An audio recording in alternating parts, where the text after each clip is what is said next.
Yo, sir, yo, sir, yo, sir. Fire will burn you. This is coming to you from NFM Radio. Another beautiful weekend. They say, thank God it's a Friday. I don't know why they say that. But those of you who have to, wake up every morning, early, very early, every morning, to get out of the bed quickly, do everything, brush your teeth, find something to drink or anything, drive a car, or maybe just take the public transport and go and struggle it out for 9, 10, some even 12 hours, the whole day, for the whole week. Whenever it's Friday, those people, they will say, thank God it's a Friday.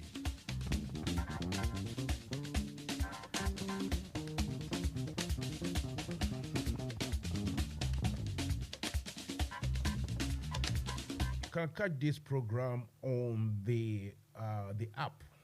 Sorry, not the app, but the link, the radio link, NFM Radio, the link. Also, you can get it via Ghana. Is it Modern Ghana? Yes, Modern Ghana. If you go to Modern Ghana, you'll find us there too. Then you can get us on Facebook and on YouTube.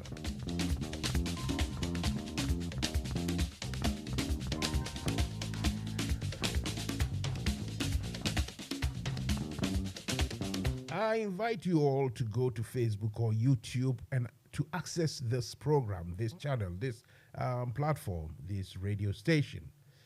On Facebook, you just have to navigate your way through what we call NFM Radio. You type NFM Radio, Facebook will open it for you. On YouTube, what you got to do is to write New Face Media. It's one word, New Face Media. Then you navigate through as well. But then if you are fortunate enough to have the link from me, then please share it. Go make comments, share, like, subscribe to YouTube as well, and make comments, send comments. You can like me, you can even dislike me, me myself, by telling me who. I will accept. You see what I mean?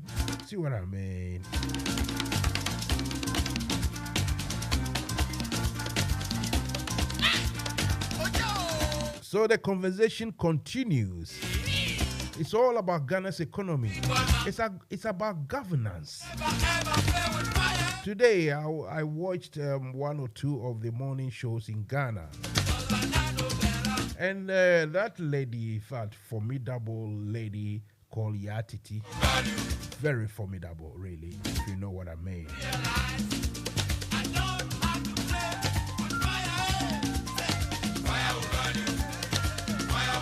She spoke about traffic lights that are working in the capital. It's not in some village somewhere, but Accra.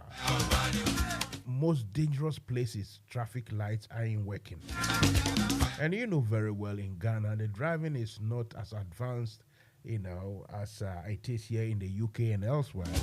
Last time I told you that in the UK and other places, driving is all about safety. In fact, it's only when I passed my driving test that I realized how bad I was driving previously. It's a fact. And so, me, for instance, Mansa Musa, anytime I go to Ghana, I feel, I feel the pressure. I get scared when I am driving myself, Then when I'm being driven around to, whether in a minibus or, trot, whatever, I'm scared as well because the traffic, the driving isn't, up to scratch, honestly speaking. When we talk about safety, no. In our part of the world, it doesn't happen. You only thank God, thank your stars for reaching home and everything. So you can imagine that the city, dangerous road networks, where there are no proper road signs, road markings on the ground, nothing, and yet you see you have the traffic lights not working, and I watched this Yatiti on Unia TV, and she was almost like crying, People are talking, but It's all about governance. You see, it is one word, governance. It's a shame. We are proving and proving again that we, before, yenim omaibu, yenim senesibu mai, yenim, I mean, it's not in our nature. Say, our DNA is different, you know. Ours is that, you know, try to get money as much as you can. You build some, you know, mansions in your hometown, your village, whatever. And even if there are no proper roads, no proper, what do we call it, water, sewage, you know, electricity, you just get something for yourself. Get your generator or electricity direct to your house, boreholes or special water system, you know, that sort of thing. And when you are sick, you can travel to America or Europe to just look after yourself. That is it. That's the way we govern. We haven't got the spirit, the governance, the love to govern for people to live properly amongst the rich people. We haven't got it. It's a shame. It's a shame. So we'll talk about Ghana's economy and everything in between. How we've got here and where we'll go going forward, so to speak. Tonight, my guest will be Dr. Ekos Piogabra. He is one of the top people of the NDC party in Ghana. And we will ask him to tell us, you know, what has gone wrong and where we go from here. Among other issues, pertinent topics such as the ongoing rancor or the tensions in NDC, so to speak. I've got some few questions. So if you are listening to me and you want to join later, just join and bring out your questions. You know, keep a question or two, write it down, speak, you know, quick, you know, speak fluently, speak properly, you know, be precise, be concise. You are not coming to mount the stage and rattle like me or to do a monologue. No. You, if you have a problem, you have a question, you can join the Zoom link and, join the Zoom and take part. Whenever you are called to speak, you speak as, fluently, eloquently, precise and concise as possible. Yenko fa nkrato ne ba ne yabeto aso.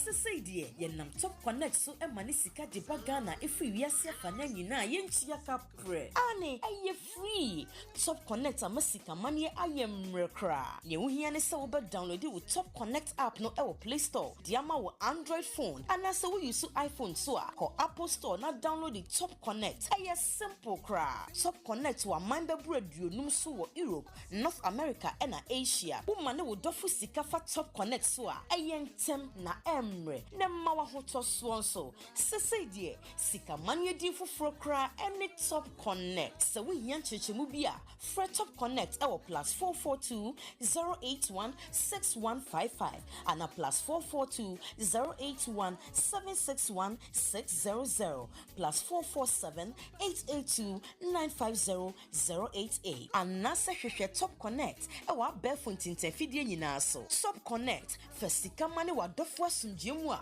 untia kapre Top Connect yensu ye dienie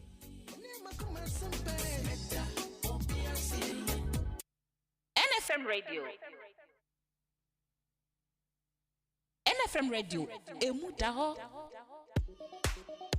Abusia, let me go straight to the point. We will find wada. Once you attack and send me says so, your work can see come air conditioner and also dumb air conditioning no and said that more can see no crane say one funny papa and I'm installation now mountia with everything called enterprise. Say air conditioning installation at the Mawa, Udamo, a Rubia, okay, you never called room, it's a cold stores, and a Bavia, you didn't see I was saying you know everything called enterprise. Enterprise, every year a nice one at your mower, every year, no, but you medicadica. You install central air conditioning, split air conditioning, car air conditioning, never solar panels on Sua. You want a nice Eddie mower, or you be a boost straight, not for your horde you fee. So, what the asset, and our gas in a sense, say you'll come with the anal dear, and our cold store dear, Nina, a very nice and quick, but we will be a yet the amount. Musa more bridge, Bobby sit down, my canoe, and over to me, I'm afraid you can lie with so. Yeah, install air conditioning, Ibiamamu. Train plus 447508650279. Oh, wager, I just sent Canal Fire Service. Wow, France 0544-489-343 and 0302-906-276. Your website, you know, everythingcode.org. And I'll send you an email kjamwako@yahoo.co.uk. Everything Code Enterprise. Air conditioning, master, no.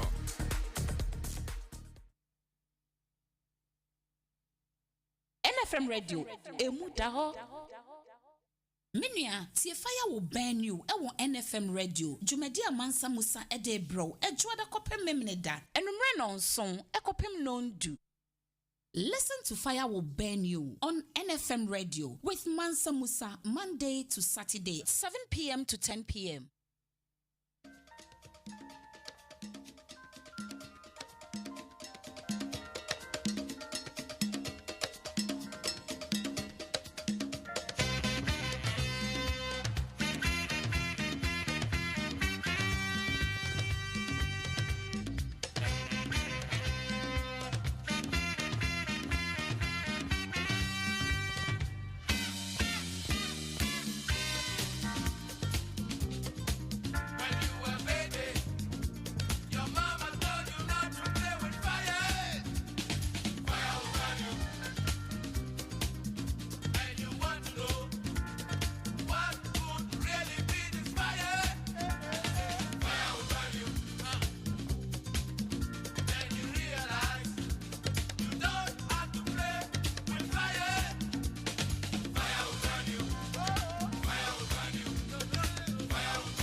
NFM Radio, emu daho.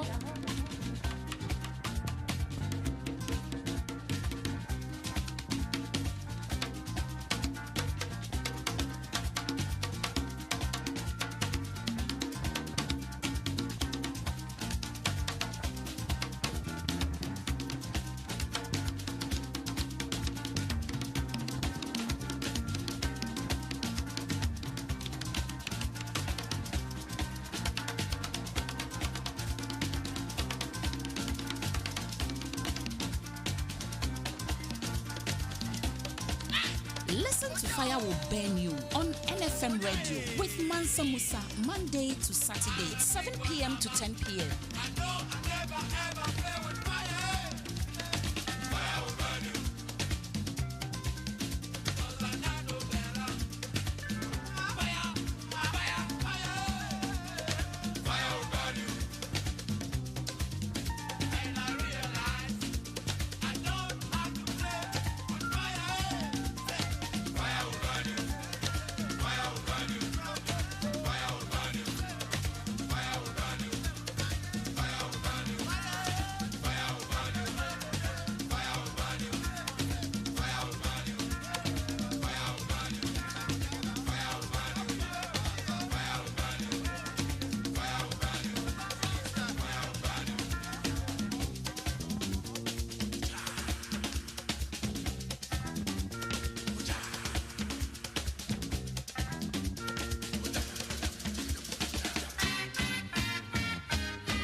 President Nanado, your friend Matheson, Sunyana Namiwo. Makwatana awonu Holland, ako Sam in Fifure. Sikaka kre minya yeno. Me diaba mia me maimu, Ghana. Diaba betu registered bank, JN bank yi. President Nanado, ube TV so bekatre Ghana for se. JN bank anye ne juma yi. Tiwaje bank ne licenses no. Wo the customers ni sika be mo. 3 years muni Mansa misika. Sika kakre ka ye no so 550 million. Media kwa to commercial bank. Na me di say commercial bank de me di misika koto ho a e save. President Nanado enam IMF bosiana wo kwa akoboni nti. Osimi misika 550 million na odi akwa ye adwuma nya interest wo so no. Once the Quran on famame.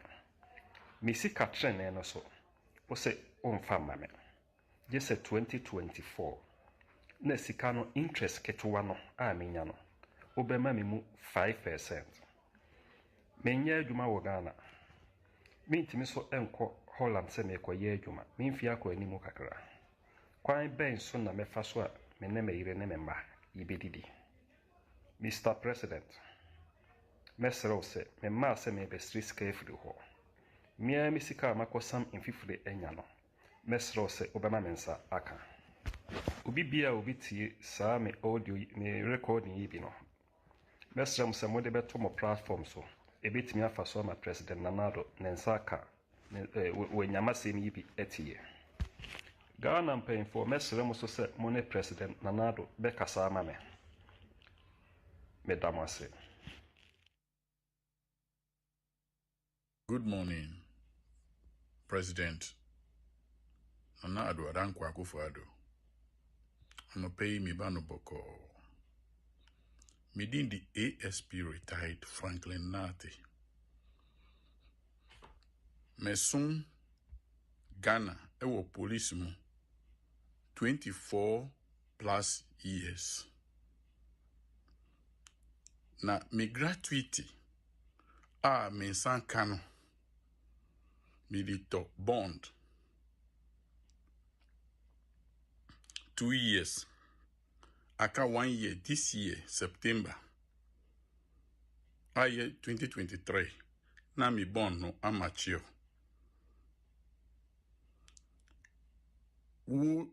Adrina wudi ba ye say.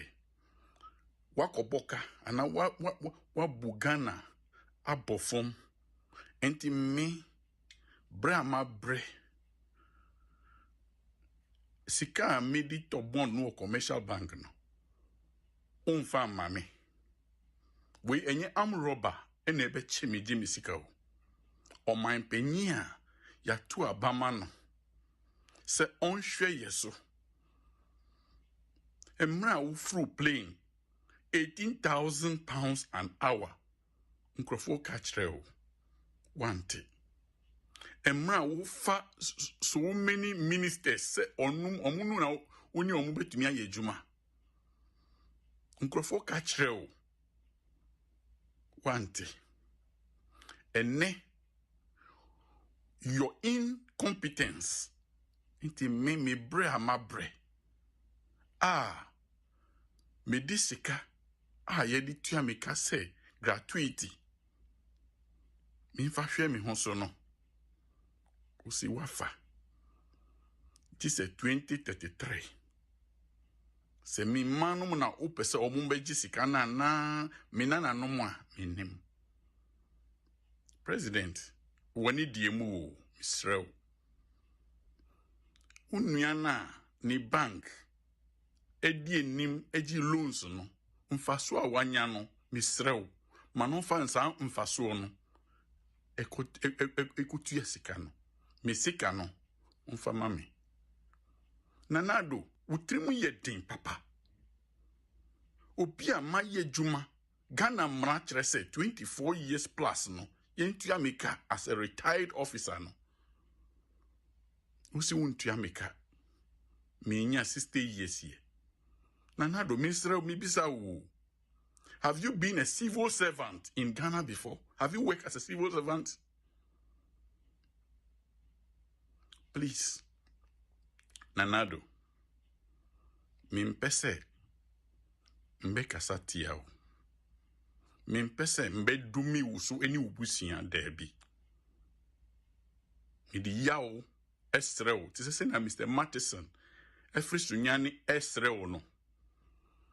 Jai misika mami. Midin di ASP. Franklin Kwesi Nate. Mi tome bon wo commercial bank.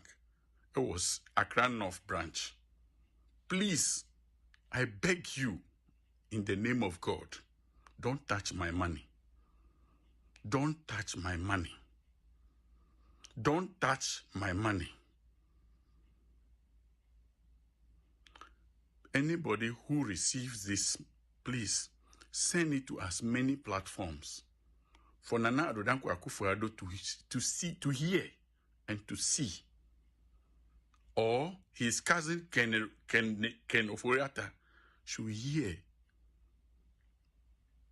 Please, please, please, Danado, I'm not supposed to beg you. Because when you were begging that you should be tried, I remember traveling from Kumasi to Kofrodua to vote for you 2016, thinking you are bringing something on board. I regretted it. I have regretted all my life. Some friends told me, Anka unya accident or question na uya. Well, Nanado, please, whoever received this message, forward it to as many platforms.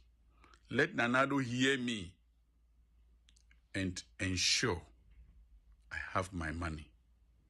Thank you. What's name wacha? Mama 2 years. Says yeah, the fear abia 2 years. I wanted them. What's name? What's name 2 years? We are 2 years account. Says yeah, no. Sir, dan someone has a per se. Open single room. Open single room. Says yeah, no unkuta 600. Unkuta 500. Unkuta 700, 800. Nya dying. Says here agent for age 100 CDs for viewing fee, and I say 80 Ghana for viewing fee, just showing you the room. Says here if you're for beer, the Omodayam agent for Uchia 9,600, also Uchia agent 900, 600, 900 and almost 1,000 CDs. Why? Says here you to the end day. Why? Like why? What, like, why? Hey, like, it's serious. Say, Matsna demo 2 years, I'm paying 8,000. Now I'm supposed to pay 9,600. And you're taking the 2 years. You take 1 year and put. Because you see, me and 6 months in 1 year. To see how we hear Juma may fear. Uba boa no busumi pay the amount. Say 600 or say 700. You have to eat only small one a pay because I'm a whole month and a pay. And see back on one day. Ume should be yo. Ume should be yo or my 1 penny for monka once a machine. Youth for the year brenna ye kum anyhow. A direct in tea ye betting pontino. Uba come ye kum. Bobe koma ye kunti youth no nti ye bra no muhu edan sem kunye adai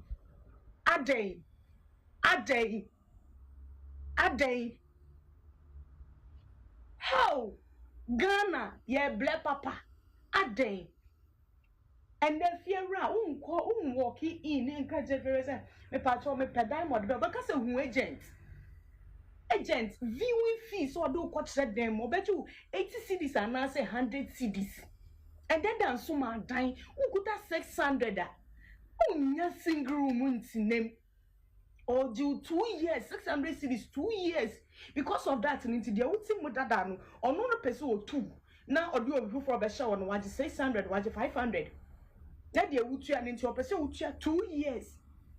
At the moon can wash my and say youth in the year bread. Ye ani ebe to abo ni ye aso ye to aba. Na me dey be influence in crop for keke.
Right, welcome once again. If you just tune in, we haven't started the show at all. It's now 7:31 here in the UK. It is 6:31 in Ghana. 7 o'clock Ghana time. That's 8 p.m. here in the UK. We will have live discussion with Dr. Spiogabra.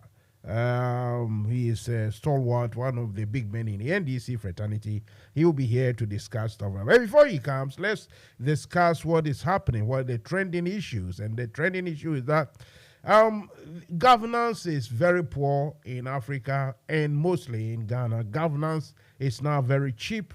It's useless. We have proven to all and sundry that we are not capable. We talk about we have the men, we have the men, we have the men. Well, we have the women as well. They are all together, but we don't have anything. We don't have anything because in the end, we go to, sit in front of these white young boys, mostly boys, with our grown-up old men with gray hair, bald-headed, sometimes pot belly like mine, go sit in front of young white people to discuss our woes, our problems, discuss our issues so that they, seeking help. The reason I'm saying this is that if you've watched or you've seen the video, the clip of Ken Oforiatta sitting very uncomfortably, fidgeting and, ruffling through papers, trying to make sense of whatever he has brought, to the presence of the world economist, there in the US of A, trying to explain to IMF, IMF people, IMF executives and the World Bank people how Ghana's economy has stopped functioning, but he cannot say it. Ken Oforiatta's demeanor, the way he sat down, the way he was talking. In fact, you can see that he speaks differently because he has met his meter. So he speaks with humility, very humble, with a sense of submission and, should I say, subordination. You see what I mean? That's how he speaks when he meets the proper top gurus on the world scene, or, when the top people who know what they are talking about, when they are present, Ken Oforiatta speak differently. But when he is speaking to Ghanaians, that's why he talks or speaks authoritatively. He speaks with that candor, with that presence, with that ambience. He speaks as though he is the champion of all what he surveys. Apu, that is not true. The guy speaks to Ghanaians. He doesn't even speak to Ghanaians. He talks to Ghanaians. He doesn't even he talks at them. Ken Oforiatta and Akufo-Addo, they talk at Ghanaians. They don't even talk to Ghanaians. He will say one thing today, then he will change it another time. He will say one thing today, he change it another time. First and foremost, today I heard one of the pathetic explanation or defense on Good Morning Ghana. The fellow who represented the NPP, trying to say that Ken Oforiatta is not the president. He's not the NPP. He's just a representative. So what if he says things and changes his mouth, it is in order. Say enkwasiake just enkrofo we wanu na ama Musa tumino ama Musa nyansa Jimmy nyansa fini say men kanu kreda after Ken Oforiatta kasa me emfa nye serious bia because he is not the president. That was the one of the worst, the most bogus argument or defense I've heard anyone try to give. And that was this morning's Good Morning Ghana with Randy Abe. I don't know who represented. In fact, later, because I slept very late in the night, I went to bed around 5 a.m. anyway. So I tried to watch the Good Morning Ghana. I fell asleep again. You see what I mean? But this fellow trying to defend Ken Oforiatta for first and foremost telling Ghanaians that, no, we have what it takes. We ain't gonna go to IMF. Never. This one is for the downtrodden. IMF is for no hopers, people who don't have resilience. Those people who don't have the capacity to think through. So we are never going to go to the IMF. At that point, everybody, people like Adongo and Atufose and the rest and other non-politicians or non-political actors, they knew the figures and they knew that this man is telling lies. Even when he was telling Ghanaians that we ain't going to go to the IMF. People who knew what money and economics and finance, public finances about. They knew that he was telling lies, but he was still going on and telling Ghanaians lies. Yeah, we are not going to go to him and quote us from Bible verses. I don't know. I'm asking again, who has actually asked these people, Akufo-Addo and this group, that they should never tell the truth? That they should stand on their on what they feel is sayable. They should just stay in their corner and insist on absolute rubbish and never to tell the truth. I mean, how? Otherwise, look at such a defense that Ken Ofori-Atta is not the president. What a rubbish. Let me go for a quick break. I'll be back. We'll continue with everything.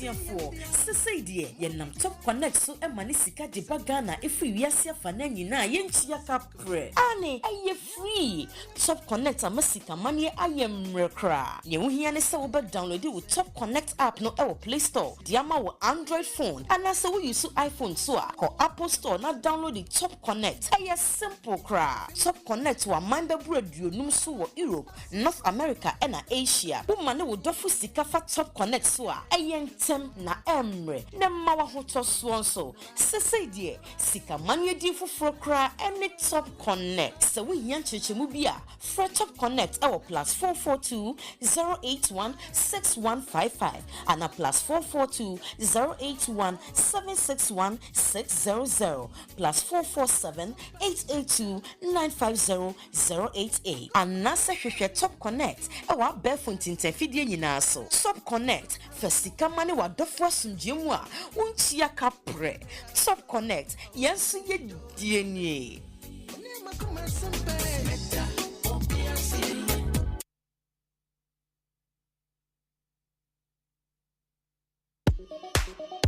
Abusia, let me go straight to the point. We will find wada. Once you attack and send says so, your work can see come air conditioner, and also dumb air conditioning, no, and said that more can see no crane say. One funny papa, man, installation now, Mountia. With everything called enterprise, air conditioning installation at the Mawa, Udamo, a Rubia, okay, you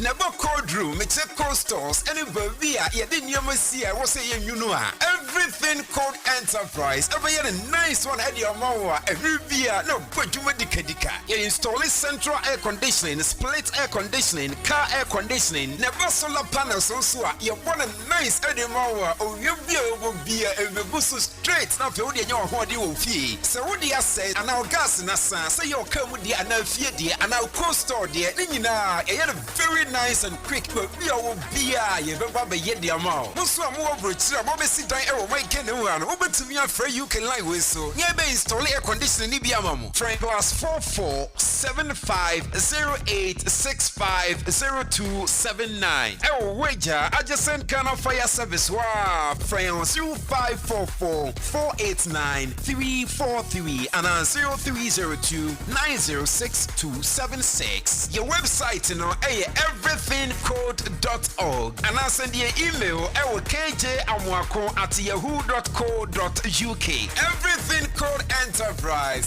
air conditioning, master, no.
Pamini lumba dia be boom. Omo dia be boom. Ede do na musum. Ede na musum. No be ya da ne firi amotuam. Ne firi amotuam. Apia to spanyum ninjingum. Ma ninjingum.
me. Me do space, no buzz me. Wish I me base, no taxi me. Give me space, no rush me. Me be mem now partner, no.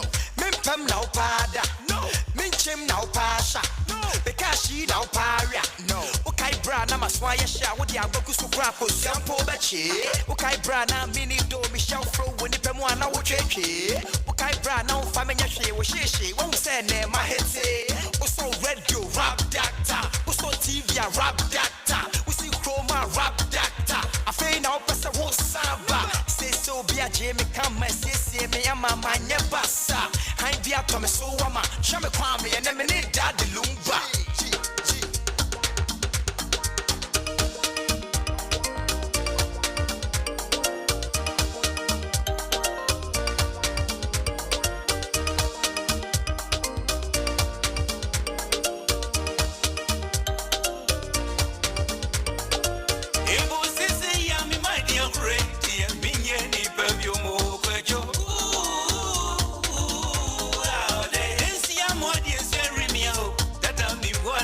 Mansa no dirty.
Right, welcome once again.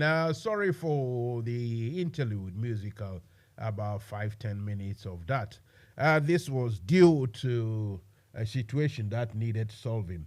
My engineer, as you can see on the screens, is here to sort out some slight technical issues.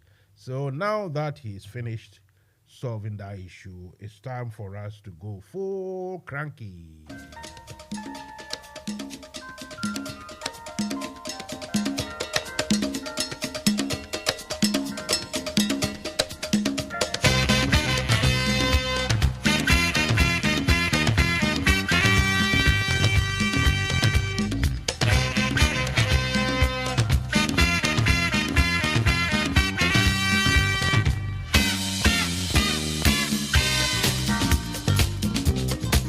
When you were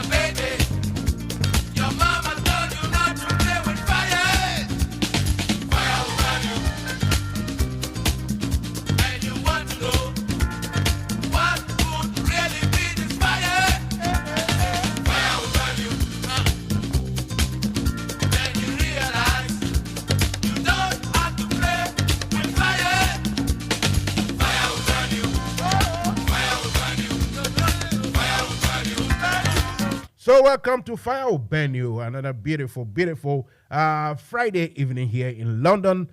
It is now 9, not at all. It's now 7:56. 7:56. That means it's 6:56. So in 4 minutes time to be 7 p.m. in Ghana, and that is the time we expect to get the link or in contact with Dr. Ekos Piogabra. He is NDC stalwart for us, to discuss Ghana's issue.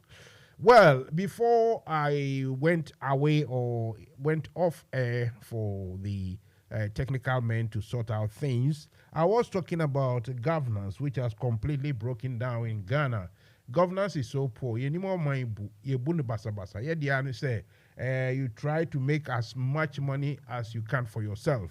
And he said, "What dino is in foot romukra is in Wuremwa. Once I would dine here for Laura Quaint and Tantan, and show Papa new chrome hot tree, Papa new chrome hot bat, say, won't quan ut minya opa." That is the governance we have in Africa. What a shame. What a shame.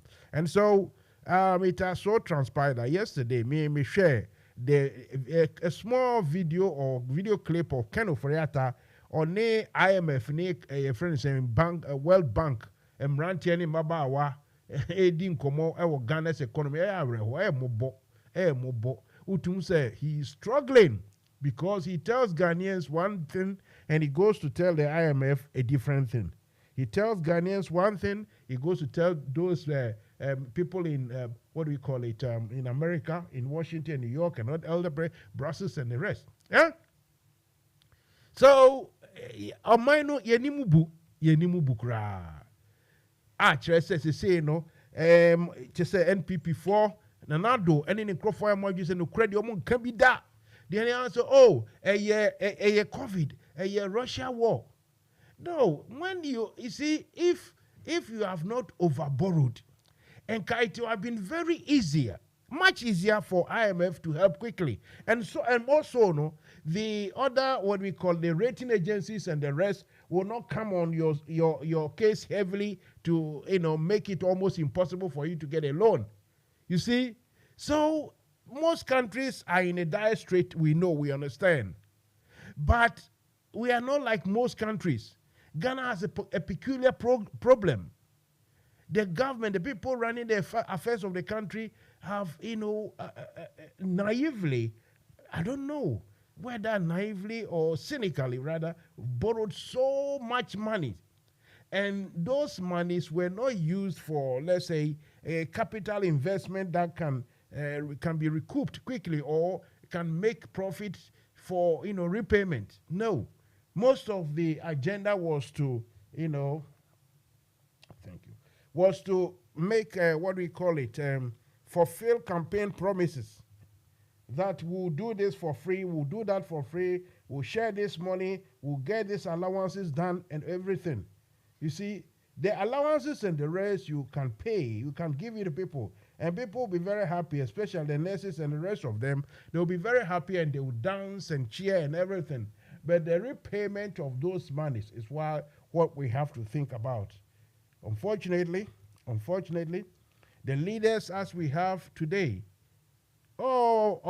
recently, the leaders of recent times are not particularly, conscious of, the value to money. That hard thinking isn't there, which is unfortunate. Very soon I'll have Dr. Eko Spiogabra on Zoom link, and hopefully we'll start our conversation as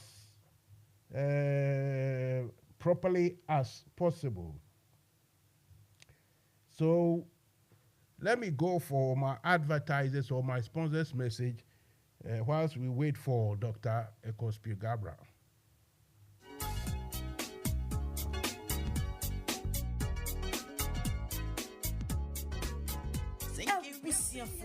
Sese die yenam Top Connect so emani sika de bagana efi wiase afa na nyina yentua kapre. Ane eye free. Top Connect amasika manie ayemrekra. Ye wohia ne se wo be download wo Top Connect app no e wo Play Store. Diama wo Android phone. Ana se wo use iPhone so a ko Apple Store na download the Top Connect. Eye simple kra. Top Connect wa manda aduonum so wo Europe, North America and Asia. Wo ne wo dofu sika fa Top Connect so a eyentem na emre. Ne ma wa hoto so nso. Sese die sika manie di foforo kra any Top Connect. Se wo hia chechemu bia, Fre Top Connect e wo +442 081 6155 and a +442 081 761 600 +447 882 950 088 and Nasa Hwehwe Top Connect e wa Belfont Tintenfidie nyina so. Top Connect fesika mane wa dofo asumdjemu a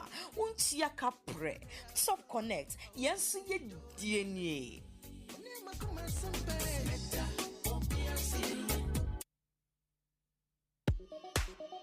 Abusia, let me go straight to the point. We will find wada. Once you attack and send be says so, your work can see come air conditioner and also dumb air conditioning no and set up more kesiasa. No crane say one funny papa man installation now mountia. With everything called enterprise, air conditioning installation at the Mawa, Odemo, a Rubia, okay, new. Never called room, it's a cold stores, any Bavia, you didn't see I was saying you know everything called enterprise. Every year a nice one at your Mawa, a Rubia, no, but you dika. You install central air conditioning, split air conditioning, car air conditioning, never solar panels also. You want a nice at your Mawa, or you be a boost straight. Now, you know what you will fee. So, what do you say? And our gas in a sense, say you'll come with the another dear, and our cold store dear. Nina, a very nice and quick, but we will be a Baba yet the amount. Musa more bridge, Bobby sit down, make anyone over to me and free you can lie with so. Yeah, be install air conditioning, Nibiamamu. Frank plus 447508650279. Oh, wager, adjacent Ghana Fire Service. Wow, France 0544-489-343 and 0302-906-276. Your website, you know, everythingcode.org. And I send you email kj@yahoo.co.uk. Everything called enterprise, air conditioning, master, no. Right, also air conditioning, master, no. Thank you very much, and welcome. If you just tuned in, you are listening to Mansa Musa. The program is Fire Will Burn You, metaphorical, so to speak. Fire. I always want to advise that be very, very mindful of what you do, what you use, how you use electricity at home, especially because I have always advised my people in Ghana that if you are leaving for work, there's no one in the house, try to turn every time. You remove all the plugs. You can only leave. You can leave what we call let's say the fridge, deep freezer, and maybe if you have this sort of security cameras and the rest. But the rest, try to turn everything off. Remove the plugs in the socket. It saves you money, and at the same time, the frequency or the likelihood of the whole connection heating up and blowing up and causing fire will be minimized. It's very, very, very important that you don't put so many sockets or so many plugs in an extension. That will be unfortunate for you. I think we got Dr. Spiogabra on the line, so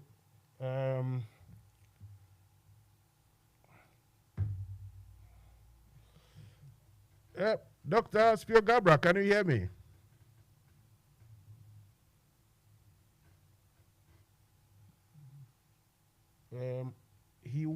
He's still here. Dr. Spiogabra, can you hear me? And more so, if we can see you. If I can see your face, then I will know if I can see you talking and if you can hear me. Hello, doctor, can you hear me? Yeah, we can see him now, but we can't hear him. I don't know if you can hear me, but you can hear him. Okay. All right. My engineer is sorting out the sound system, so hopefully, that is for the main. Hello, doctor. Can you hear me now? Can you speak?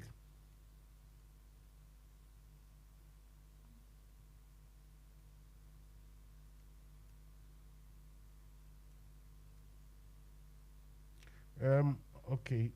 He is speaking. We can't hear him, but I think he can hear me. Okay. Let me use this, what do you call it? Let's see. Okay. It said NFM Radio, you are muted, and audience can't hear you. So it looks like they cannot hear me as well. Please bear with us. Bear with, honestly. The system is a bit complex, so we'll get it sorted. What about this? Okay, this one is nothing to do with it.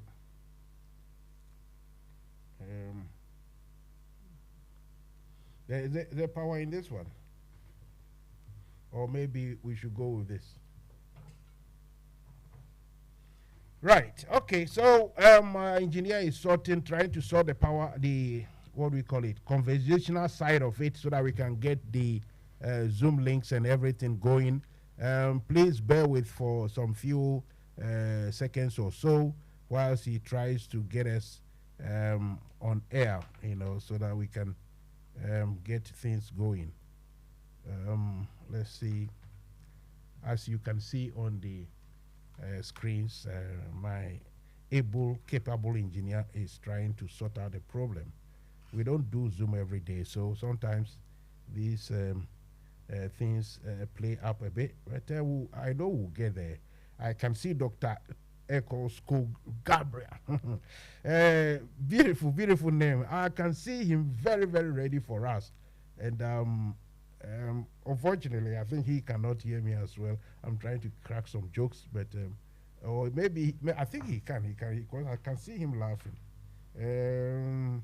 Let me ask him if he can hear me at all. Can you hear me at all? Let's see if he can hear me at all. Right. So for those of you, obviously it means it is the audience. Everybody, unless you are listening on the radio or on Facebook or YouTube. As for the Zoom, you claim you cannot hear me. So please bear with. We need to get this thing sorted. Before we started, it was all right. Okay. Okay. I can also hear you now. Okay then. The doc, please talk to me. Yeah, the line is a bit distorted, but my engineer will sort that one out. I want him to hear for himself. Please keep talking.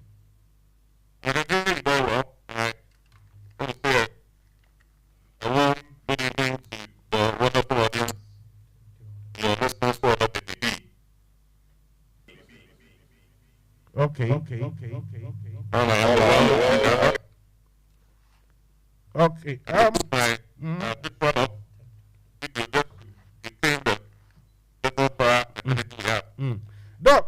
Doc, hold on a second.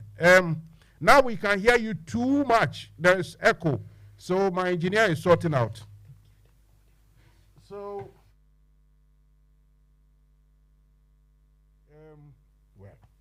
you yourself, I learned from LBC, didn't you? You tell the truth. Anyway, listen, magic is happening. Okay, Dr. Gabra, welcome to NFM once again. Thank you very much. Right. So, for those of you who have joined and want to have part in the discussions, kindly, all what you got to do is mute your system and listen to us. When the time comes for questions from audience or from anywhere around the globe, then you can I think when you raise your hand electronically, my producer, engineer will sort you out, and you can also speak to our hearing.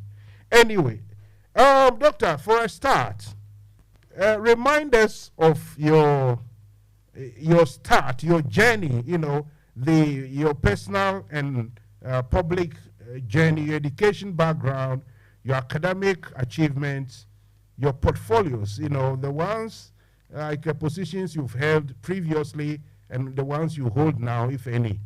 Take it away, Doctor.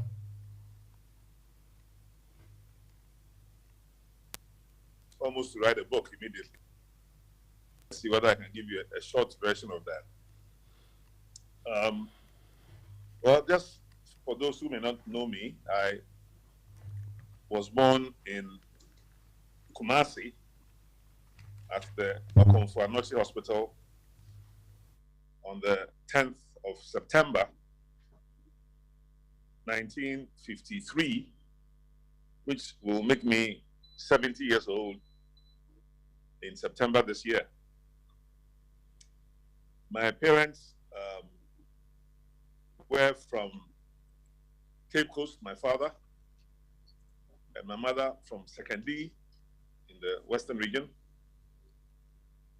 My father was born in a family of educationists, educators, so his father was an educator and famously helped to found what is now Achimota School in the 1920s, when he was the inspector of schools for the Gold Coast under Sir Gordon Gagisberg, and was tasked along with 3 other white people to form a committee to advise Gordon Gagisberg on the future of education in the Gold Coast.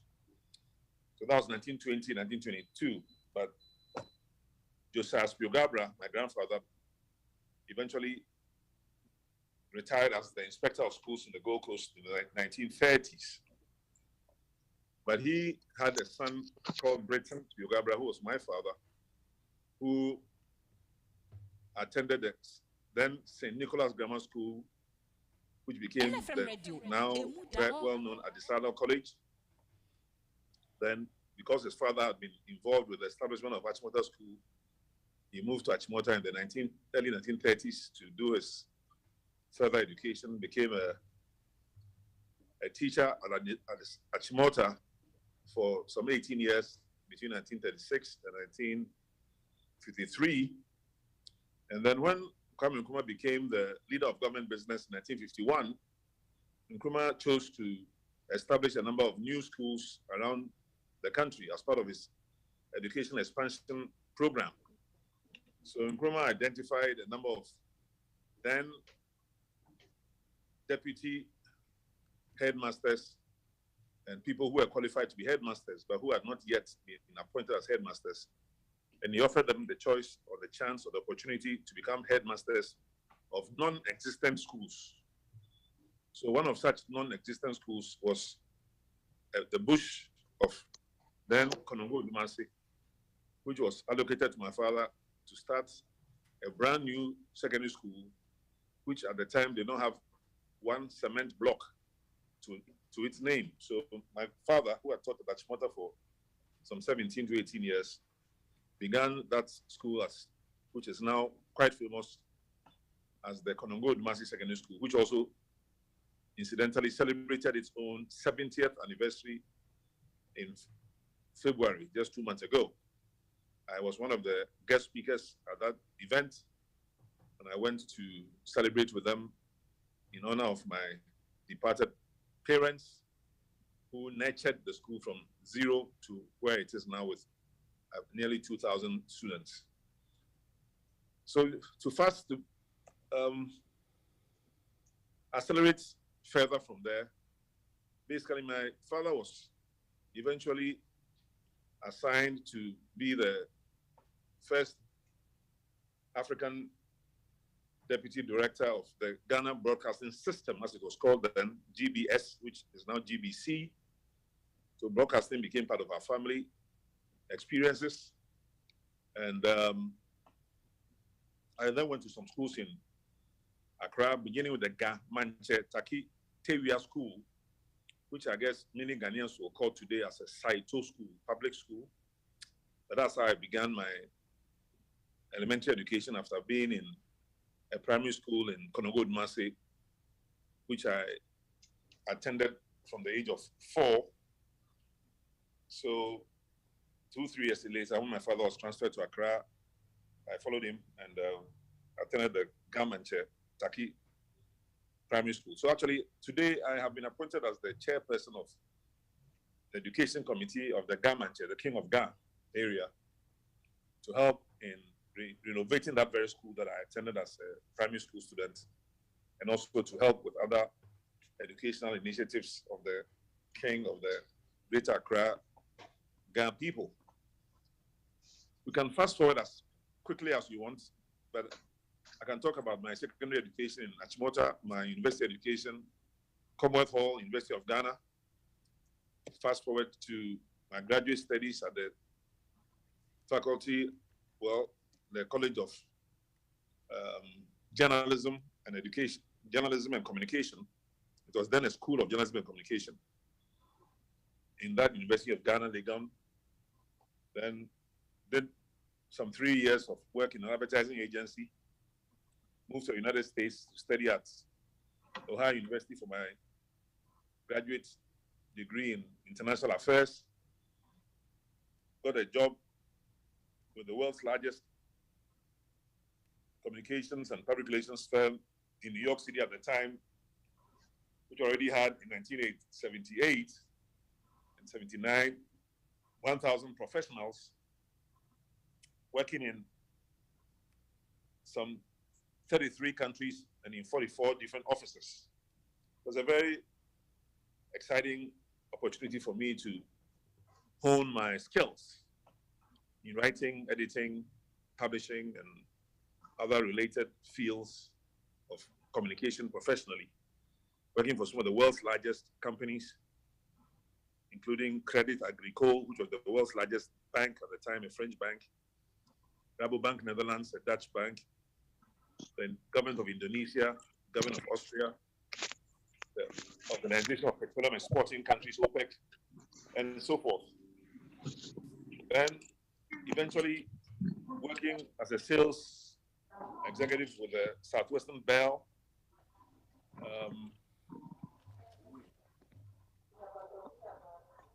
in the USA, moving on to the World Bank Group, the International Finance Corporation, private sector banking, African Development Bank as head of communication of that bank, and then entering the public service of Ghana as an ambassador to the United States, and later on as Minister for Communication, Minister for Education, Minister for Mines and Energy.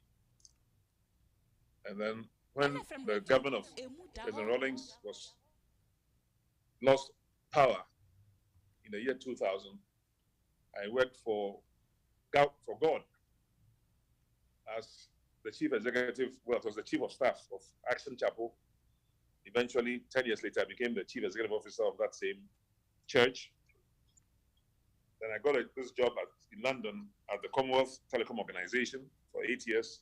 So I moved to London and then came back to continue working for Action Chapel, and also became president of the Dominion University of that same church.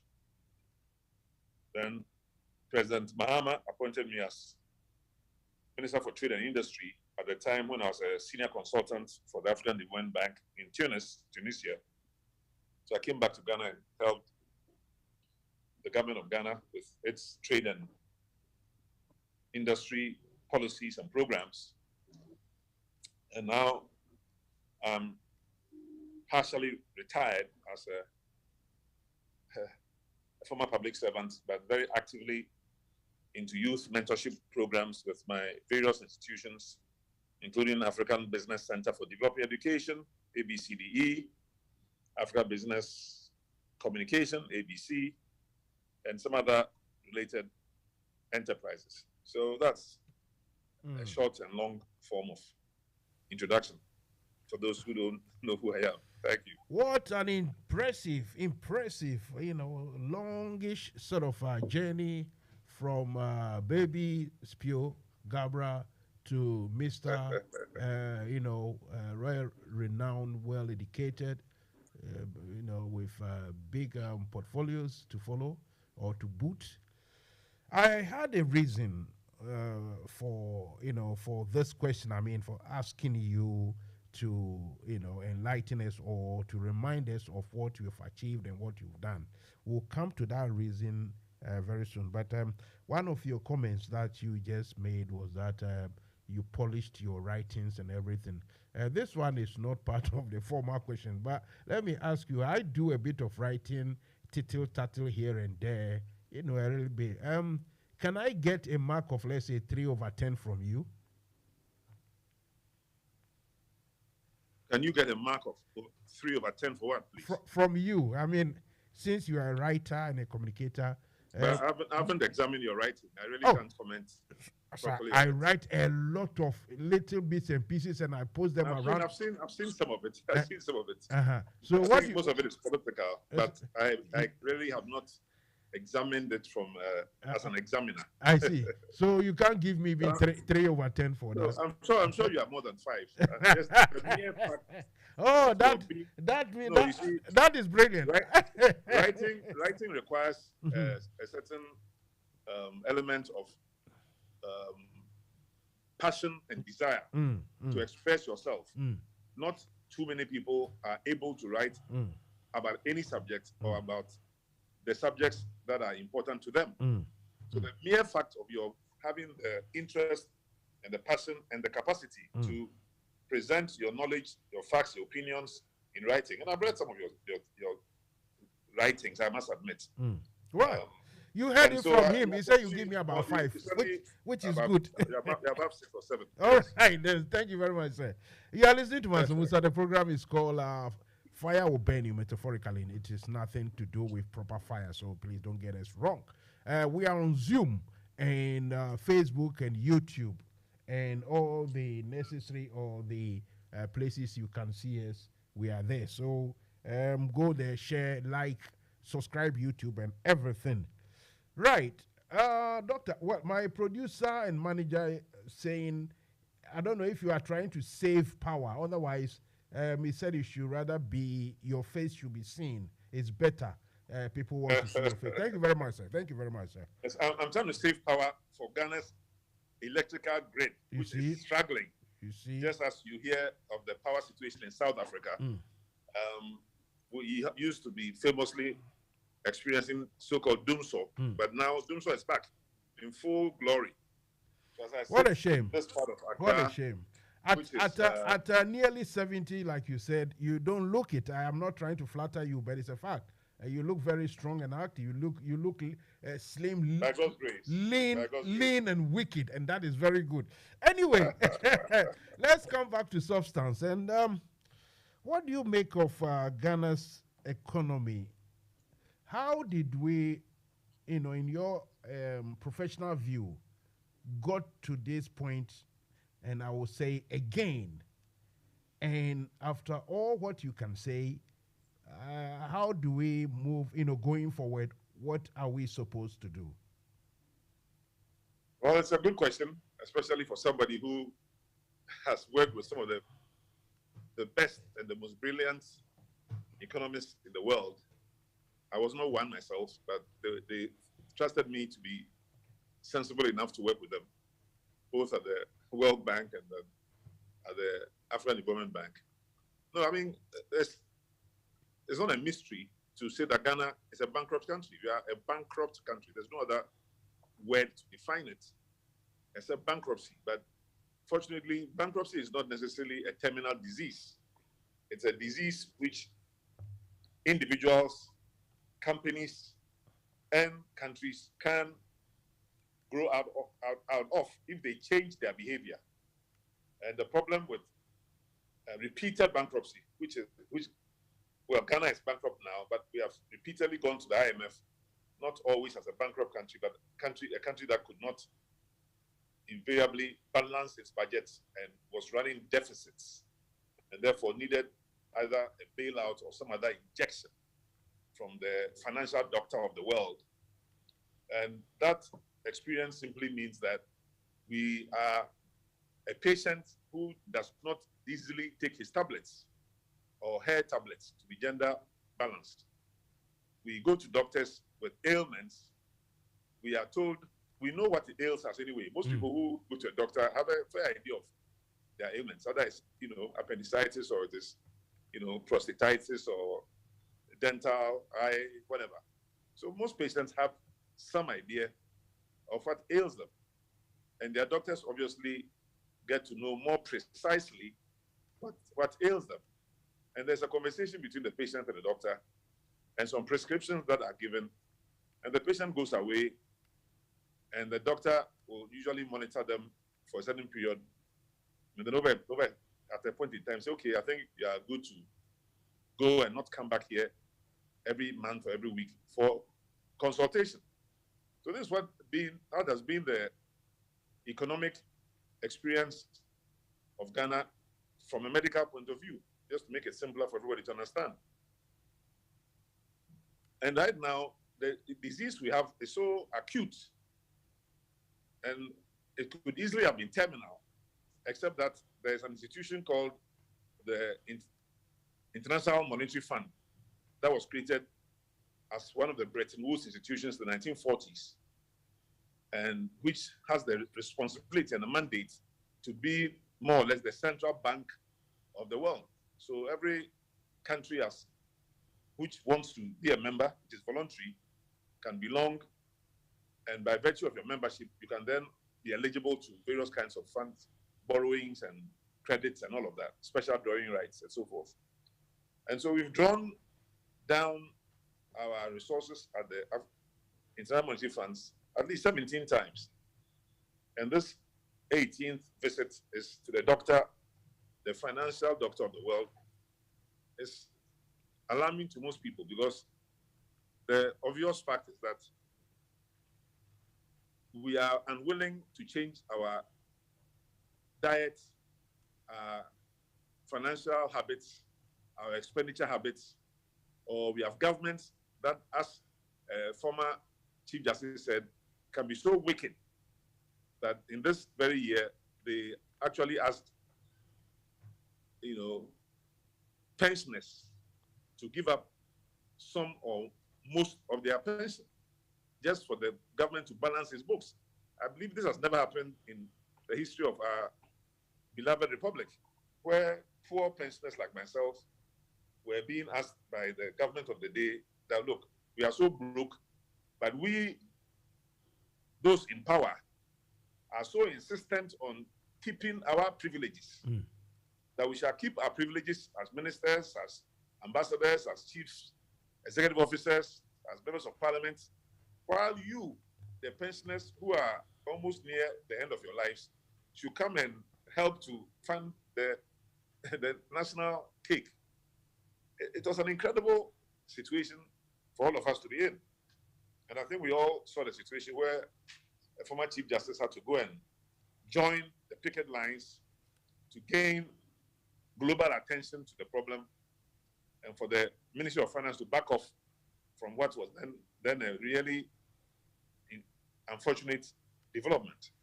But anyway, where we are now, we are bankrupt to the point where a newborn baby in Ghana can expect to begin life in debt. NFM Radio. On a per capita basis, every newborn baby, and there are usually about 600 to 700 newborn children every day in Ghana. A newborn baby can expect to start life with a debt on his or her neck, depending on the gender, of at least 20 to 25,000 cedis per child. You start life indebted. And so the challenge for all of us as Ghanaians is how we are going to get out of that debt, which will last us at least 10 to 15 years, depending on how we manage our debt, or even longer. There are very few nations that have come out completely out of debt. So even very well-known, largish companies like the United States are amongst the largest debtor nations of the world. But for a number of reasons, including the fact that they print their own currency and so forth, they can play games with the global economy and print as much dollars as they want and, increase their debt ceiling. But at least they've got legislation that does not allow the President of the United States or the government of the United States, including the Congress, the legislative branch, to increase the debt of the country without a law. So they have a debt ceiling, which requires the president to go to the Congress every time he needs to increase the debt of the United States. So it's just one of the ways in which they manage their debt. And different countries manage their debts differently. But we now need a national consensus. And this is where I come in, because by God's grace, I'm one of the few really, on the African continent, and certainly in Ghana, who understand the methodologies and the technicalities of how to convince a lot of people. This is mass communication. And this was tested when we had the value-added tax in 1995, which the current president protested against with, a number of his political party supporters. And they had this demonstration called Kumi Preko, Siemi Preko, Viemi Preko, which means kill me quick and bury me quick. But President Rawlings at the time, having learned of who I was or or what I was doing, after making me ambassador to the United States, appointed me as Minister of Communication. And one of the things he said to me was that, look, Chief, he used to call me Chief, this issue of the value-added tax, was created by it's the Ministry of Finance that is in charge. So Kwesi was the finance minister at the time, but he had resigned and others had taken over. But somehow they couldn't persuade Ghanaians to accept the value-added tax. But Rawlings said that, look, I hear and I understand that you are an expert in communication. Why don't you help us to inform Ghanaians why this VAT is good so that they can accept it? And then VAT can become an important revenue generator for Ghana. And that's exactly what I did. So in 18 months of public communication with a group of experts, I didn't do it alone, so I'm not taking credit by myself. But I certainly was at the epicenter of convincing Ghanaians to accept what then looked like a difficult financial instrument called the value-added tax, which now has been so widely accepted and even abused to the point where the same NDC government passed the value-added tax at 10% and increased it to 12.5% and created the Ghana Education Trust Fund. So I was then privileged at the Ministry of Education, having left Ministry of Communication, to go and create the Ghana Education Trust Fund, which again has given so much money to so many education institutions and many scholarships, thousands of them, to all kinds of people who I don't know. It wasn't for my family benefits. Nobody in my family has benefited from the Ghana Education Trust Fund, even though I was the creator and the founder. But that is just one example of what can be done when you get unity in national level and the people of Ghana agree and decide to back a public policy. And I'm saying that, and I've written to that effect, a paper which I can share with you privately later. That's Mansa Musa about the national debt. Sir, hold on a second. Hold on. Mr. Fuzzy or Fuzi, kindly mute your system. And for some reason, you are coming in and out and breaking up not the audio, but the video. Mr. Fuzzy, kindly mute yourself, please. Doctor, let's go ahead, please. Yeah, but you can break up my conversation if I'm talking too long on some subject. But let me summarize this part, and then we can go forward. Sure. We're talking about the economy of Ghana, where we are, what we can do. And I'm saying that we've gotten to a point where we have the similar situation as when the value-added tax was introduced in response to demonstrations by the current party in power and this leader, who is now the president of Ghana, who did not understand or agree or approve of the value-added tax as a tax instrument. And now that we are a bankrupt nation, where, as I'm saying, any newborn child has to expect to have at least a 20 to 25,000 CD debt ornament around their neck at birth, it makes sense for us all to get into a national program of public education for us to understand what does it mean for all of us, even those in diaspora, for your own country to be so heavily in debt. How did we get here?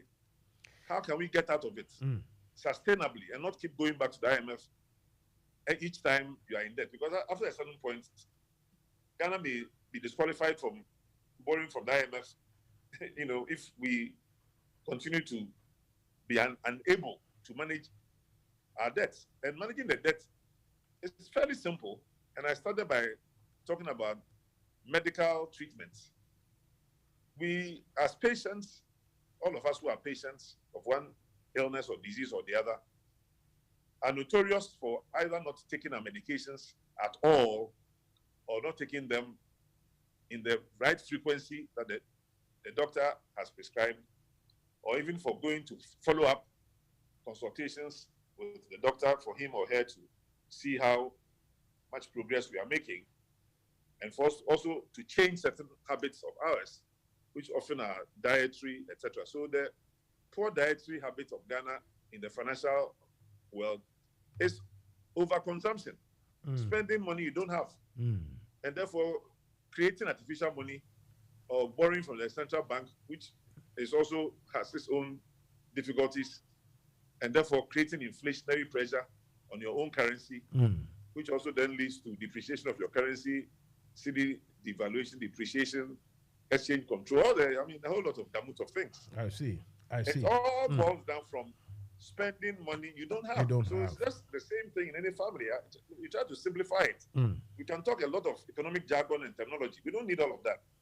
Don't spend money you don't have, and spend within your reasonable limits. Okay. That's what has brought us here. All right. You are listening to Dr. Eko Spiogabra. He's well-known Ghanaian politician, and he's got the academic, values to boost as well, and education and everything. Sir, the reason I asked you to remind us of your qualifications, academic, educational background and your portfolios. I don't know if you've seen the clip of Ken Ofori-Atta sitting in front of the IMF and World Bank people in, I think, New York or Washington. To me, it looked pathetic. But my question to you is that people of your ilk or your like or your background, we will have more than 1,000 of them in Ghana. Well educated and well vexed in how to maybe run economy, run a country, how to govern.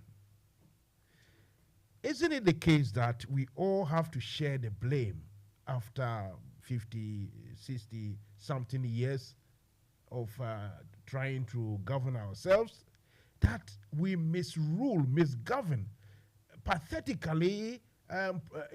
We've actually shown to everybody or proved or proven that we are not capable, or we don't want to be capable.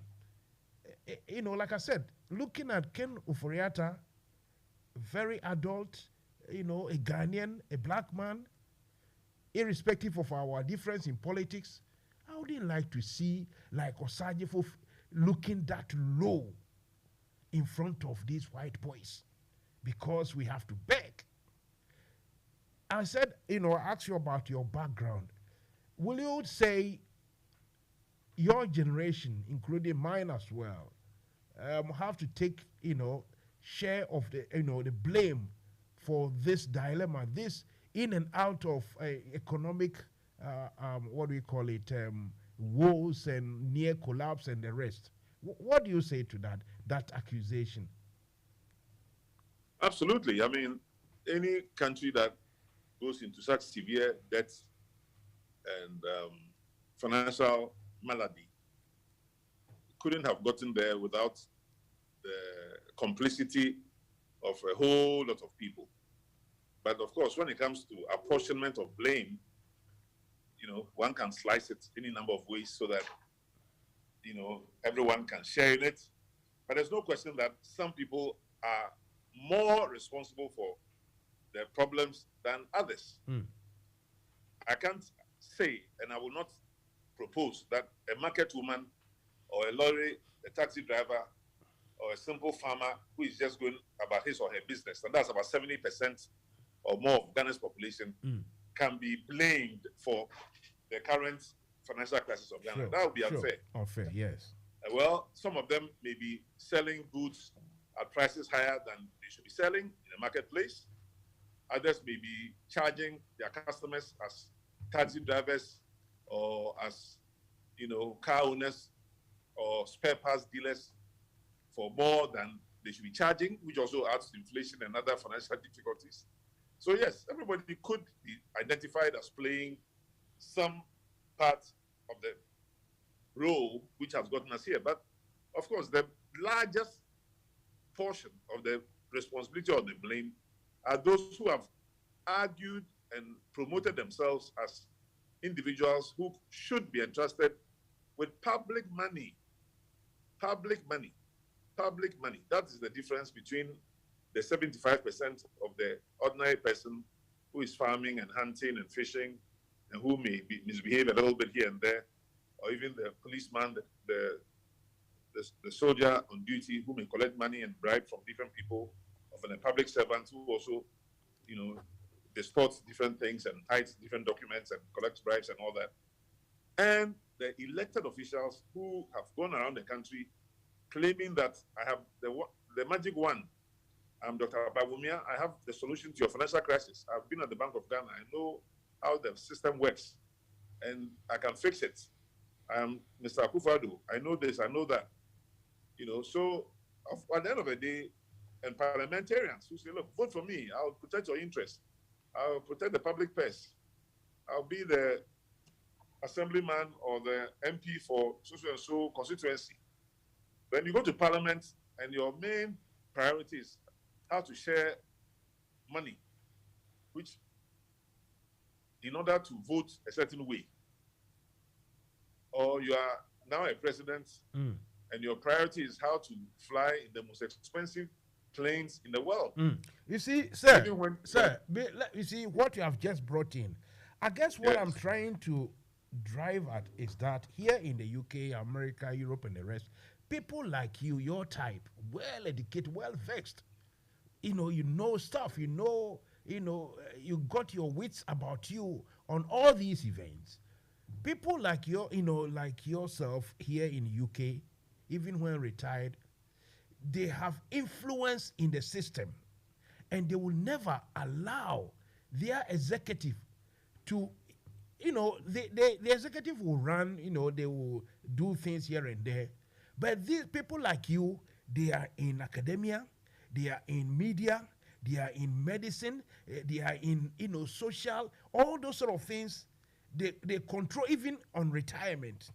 And they instigate the riot you see in France for people not to agree to certain things. So they make sure that they don't give the free chance to the executive to do whatever they like. That is, so you hire expensive jets here and there. Some few people talk and they don't care in this thing. My question is, people like you in Ghana have failed to hold the country together.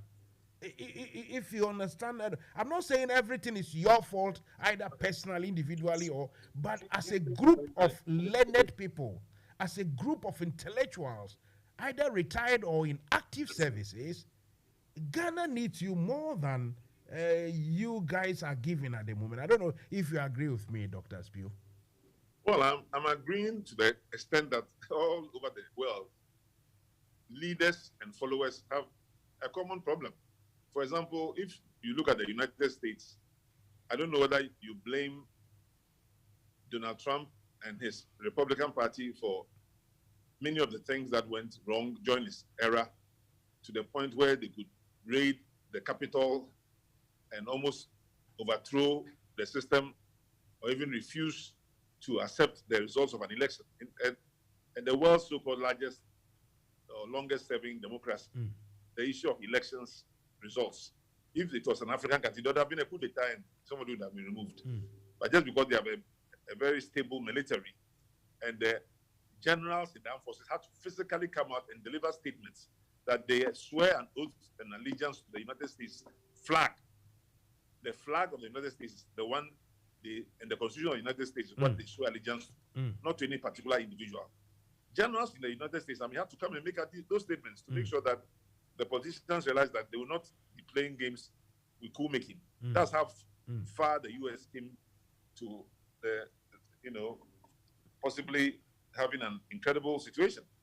In Israel, which is also a supposedly democratic country, you have seen demonstrations of all kinds against the Prime Minister and his policies. So it's in France, so it's in Britain. I'm saying that it's prevalent in many parts of the world. Exactly. Because people like you in those places, they control the levers of the behind the scene powers. Well, you may think so. Sir, I know so. You see, let me put this across that. Going forward, the best way for Ghana is for a change of government or governance.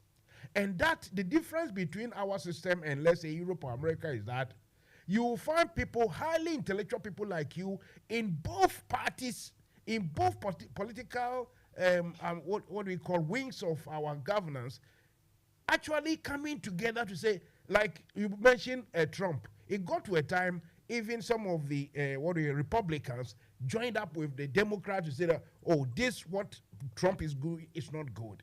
In Ghana, maybe we can count on one or two NPP, in a nice way, grown-ups or experienced people who will join you, like PNM or whatever, the former finance minister. One or two of them can actually be trusted to join to say, no, we need a change of government, because to do proper scrutiny, investigation, find money where monies have gone. It shouldn't be a continuation. But we have a problem. You are not going to get that cordial, that relationship with your opposite. Thank you very much for the word. You are not going to get it. And that is my problem, that this is what we face in that part of our world, isn't it? Partly yes and no, because under the Mills administration and under Mr. Mahama, there was an attempt to organize a so-called Senchi Accord, where all people of different political persuasions were invited and summoned to a multi-party conversation about the future of Ghana. And that is how the NDC at the time produced a consensus paper, which was a homegrown solution to our economic problems at the time, which then found favor with the IMF, which also granted Ghana something of a $3 billion loan in those days. As ambassador to the United States, I had the pleasure in my last year to organize a forum for 60 Ghanaian politicians, members of parliament of both sides, intellectuals and other stakeholders, which was held in North Carolina and funded by the USAID to have a Team One Ghana. So we even wore jerseys where Team Ghana was the message. How can we think and work like a team? Even though we come from different backgrounds, different ethnic groups, different ages, demographics and all of that. So there have been attempts in the past to try and forge this One Ghana consensus Senchi Accord approach. But unfortunately, the current government does not have this attitude. And that's why you may have seen at the time last year when the talk of going to IMF came up, and the same finance minister you're talking about gave that famous statement about we shall not go to IMF. We shan't go to IMF today, tomorrow, or whenever.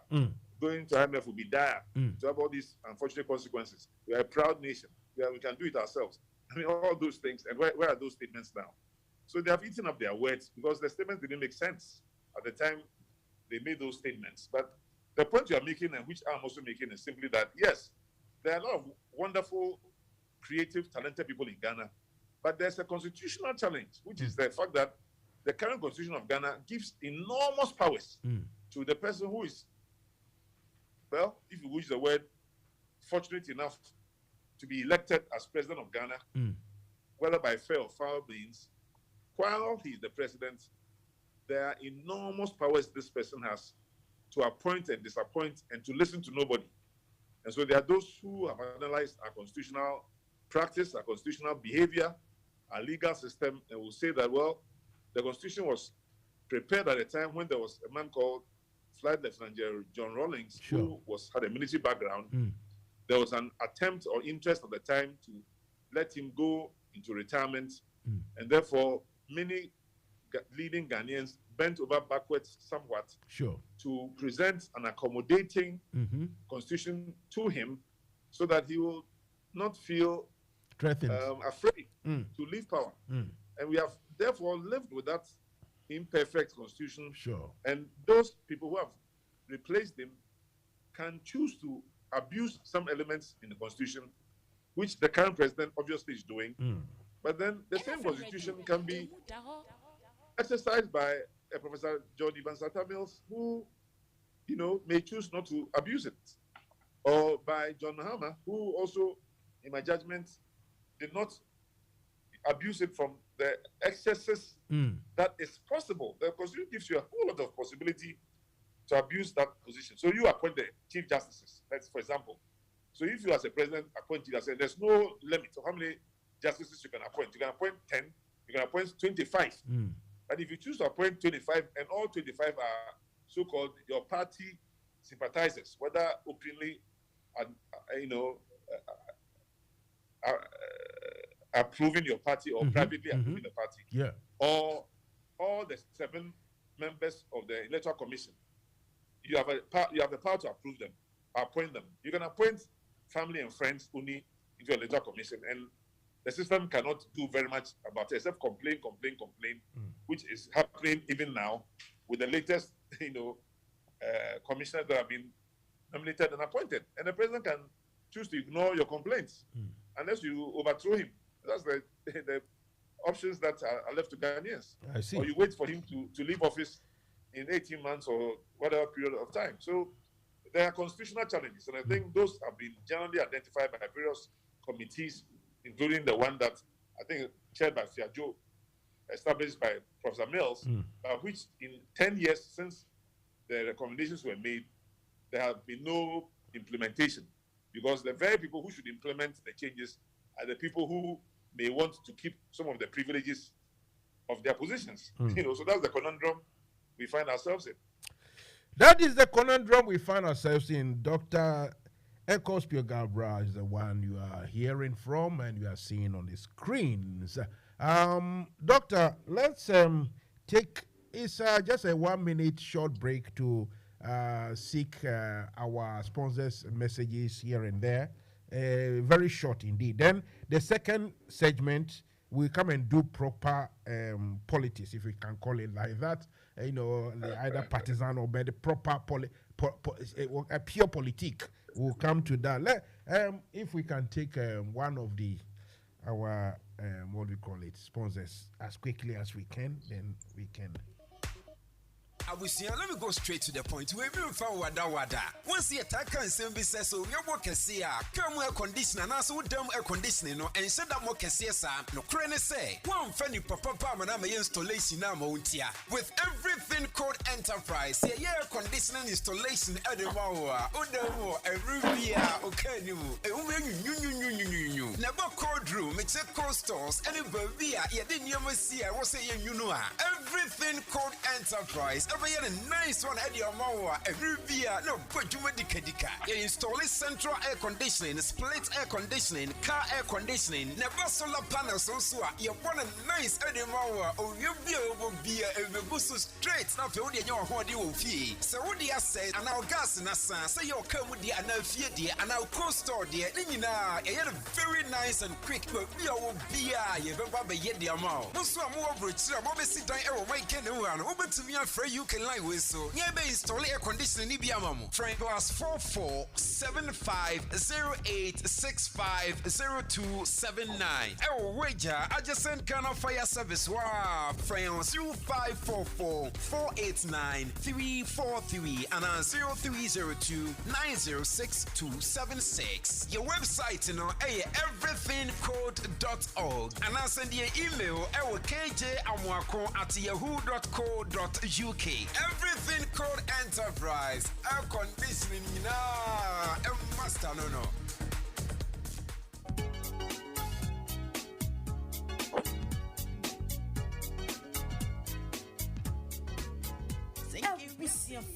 For say dear, yenam top connect so e mani sika de bagana if we asia fana nyina yenchia ka pre ane aye free top connect amasika mani ayem rekra ye wo hia ne se wo be download the top connect app no e wo Play Store dia ma wo Android phone ana se wo use iPhone so a ko Apple Store na download the top connect aye simple kra top connect wa man be bredu num so wo Europe North America and Asia wo mane wo dofo sika fa top connect so a aye ntem na emre na mawa hoto so sese die sika manye di foforo kra any top connect so we hia chechemu bia free top connect e wo +442 081 6155 and a +442 081 761 600 +447 882 950 088 and nasa hwehwe top connect e wa Belfont interfidie nyina so top connect fasika mane wa dofo asumjemu a untia kapre top connect yensu ye dienie.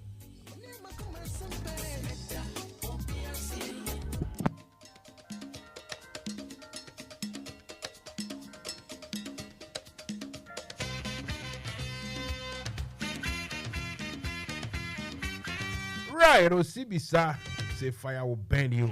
Thank you very much for that intel. I love this music. I was fortunate enough to see or to have seen one, I think two Osibisa shows. One at the Accra Sports Stadium, the other one those days at the State House in the 80s, I think 86 or 87, I forgot it. But it was that beautiful Osibisa. And that's Mr. Teddy Osei and his late brother Mark Tonto. Beautiful, beautiful guys. Anyway, we are here to talk politics. If you have just joined, thank you for joining us. Welcome back to the show Fire Will Burn You here at NFM Radio here in London in UK. Wherever you are, I hope you are seated and you are enjoying the show and maybe you even want to join. Now let's go to the pure politique. Dr. Spio Gabra, your party NDC recently or of late, you were riding high in the public opinion stakes in Ghana, and your grassroots, your base was very optimistic and very happy about how things were going. Then all of a sudden, something happened in Parliament, and that brought almost everybody right to the ground or to back to base. And all of a sudden, people are not that enthusiastic or happy anymore. The question, your personal, what do you make of how some of the MPs in Ghana Parliament, NDC Parliament, have conducted themselves? Well, I think that it boils down really to the motivation. What is the motivation of most people when they choose to become members of Parliament? Not just in Ghana, but almost all around the world. Like many public service positions, not everyone who agrees to serve actually wishes or intends to be a public servant. In fact, from my little experience, most, not all, most people seeking various public service positions NFM actually Radio, teaching them not to serve anybody or the public, but to serve themselves. And that is a fundamentally challenging problem because we do not have a proper integrity test to, other than bringing people before a vetting committee for them to be asked all kinds of questions, some of which are sensible, some of which are important, some of which are lousy, some of which are irrelevant. But we don't have a proper integrity test. And of course, it will be a difficult one to determine what is the state of the person's heart and mind. And of course, as our own famous, best writer in the world once said, since we started talking about writing, I believe it's William Shakespeare who wrote that there's no art to find the mind's construction in the face. So you can't look at anybody and then determine that this is a good man, this is a bad person, this one has evil intention, this one wants to chop your money, this one should go to parliament, this one should not. That's the problem. And of course, there are many in the psychological world and in the human resource management field.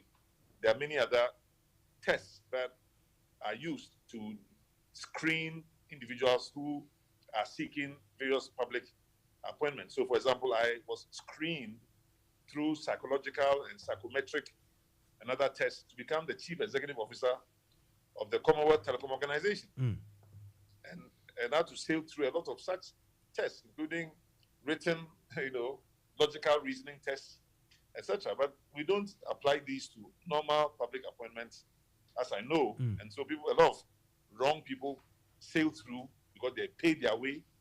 So for almost all for many MP positions and other party positions, people often have to pay, either through raw bribery of other officials who are decision makers in the process, or pay a committee to pass them in one way or the other.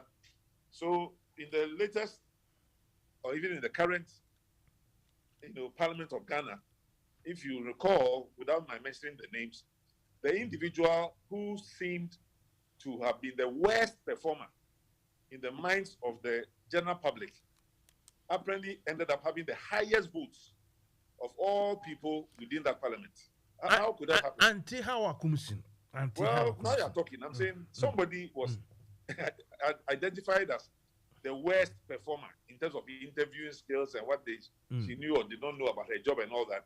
But when you looked at the results of the votes, she had the more votes than even current, superior ministers with a lot of experience, PhD holders and all that.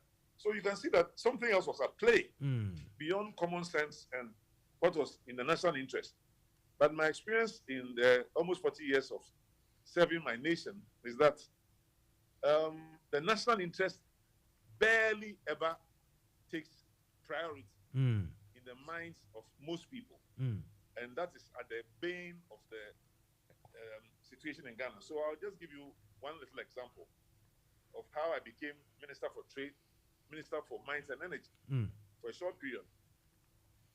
There was a cabinet meeting that I and everyone else attended, including many prominent people in my party, where the issue of Ashanti Goldfields and its derivative, financing instruments was at play. This problem actually eventually ended up in London, where you are. So it's interesting for you to, recollect it. And while a certain minister came to present proposals that were for the sale of Ashanti Goldfields, I couldn't understand why that proposal was being made, and told the chairperson of the cabinet, because actually President Mills, or Professor Mills, Vice President of Ghana, was the one who chaired all cabinet meetings under President Rawlings. President Rawlings never chaired any cabinet meeting that I attended. Professor Mills was chairing. And so a colleague made this presentation: let us sell Ashanti Goldfields, London Rhodesia Mining Company. Yes. Because that is the method that his management team had understood would be the solution to certain financial crisis that had befallen Ashanti. And I seem to have been the only one responding to that proposal and saying, no, I don't agree. I think at the very least we should appoint an independent financial advisor to advise us as a government on what the best method or approaches for dealing with that issue should be. So it took 30, 40 minutes of debate between myself and this one other minister, with the entire cabinet sitting there mute. They chose not to be part of the discussion. And I could understand why the cabinet will not take part in a debate if the finance minister was the main proponent of a particular cause. You see, because again, the Constitution of Ghana and the administrative structure of Ghana is like that any finance minister has enormous power, such as like the current one, who you may hear MP saying, we don't want him. President, remove him. President can say, I don't want to remove him, and he's still there, and he may be causing more damage over the next 2 years before he leaves office, and most of us can't do anything. So you are telling us, tell me, you intellectuals, you should be able to do this. You intellectuals, you should be able to do that. You intellectuals, you should be, and the man is sitting there. The person called president does not intend to change the current finance minister. So what do? You demonstrate on the streets, or you bang, pots and pans in the night in order to protest. But in this particular instance, after the debate, Professor Mills, then Vice President, instructed that I, Akosprigaba, because I had been making certain points in that cabinet meeting, and others had all stayed mute, quiet, for whatever reason I can't surmise or understand, I should go with Deputy Minister Victor Salome to look for a financial advisor, because that was my idea. So it's your idea. Why don't you go and look for the financial advisor for the government? And lo and behold, the financial advisor advisors that I recommended, two of them. One of them was the same Kenoforata we are all bemoaning today. So I can take some of the debits, and if you like, the credit for recommending him for this national assignment at the time when he was that well known within the podcast. Sorry, Mr. John Achu. Mr. John Achu, kindly mute yourself. Jesus Christ. We should all learn and know how to join Zoom.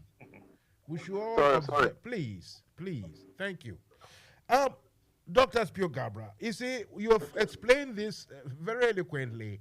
Like you said, Mr. Shakespeare wrote all those years ago. To summarize it, simply that you cannot actually determine the character of a person just by judging from his face or his reaction or something, which is very clear. In my day, working at the castle, and where we had to do something called counter-intelligence training, and we were trained how to try to fish out the bad people or something, so to speak, in a simple layman's term. So we did the study of human physiognomy and everything. One of our instructors is still alive, very good person. He told us the truth. He said, look, what we are teaching you can only catch the fools, but the real sensible ones, what we are catching, the training you cannot actually get them out. The only way you can get such people is through experience. So it happened that, during our stay, after our training and everything, those bad nuts amongst us, in a way, in their own unfortunate ways, revealed their true colors. And, we got rid of them somehow, however. And the question I want to ask you, now that you are saying you have in your midst, unfortunately, you have in your midst as MPs, people that you cannot trust even 80% or 70%. There's no 100% trust, but people you cannot trust. The question is, what measures or what powers has the party got? What can the party do to correct this, and make the situation and what we say an aberration and not something which is going to be there forever? Or you think the party is powerless and cannot actually clean up? What is it, sir? Well, I mean, I think the fundamental point in response to your question is that the parties in Ghana and all of us are operating within the system of the rule of law. And so once you have a so-called rule of law, even if it's a Western style, philosophy of a legal system, or even where the legal system is distorted, and Anas is able to demonstrate that judges will take goats and sheep and 2,000 or 5,000 cedis to, find the wrong person guilty, and somebody who's a criminal and a murderer off the hook. That is the system we have. And so even for a party to disenfranchise a particular individual who has been elected by his people, if through fair or foul means, the people have elected him. And unless you are,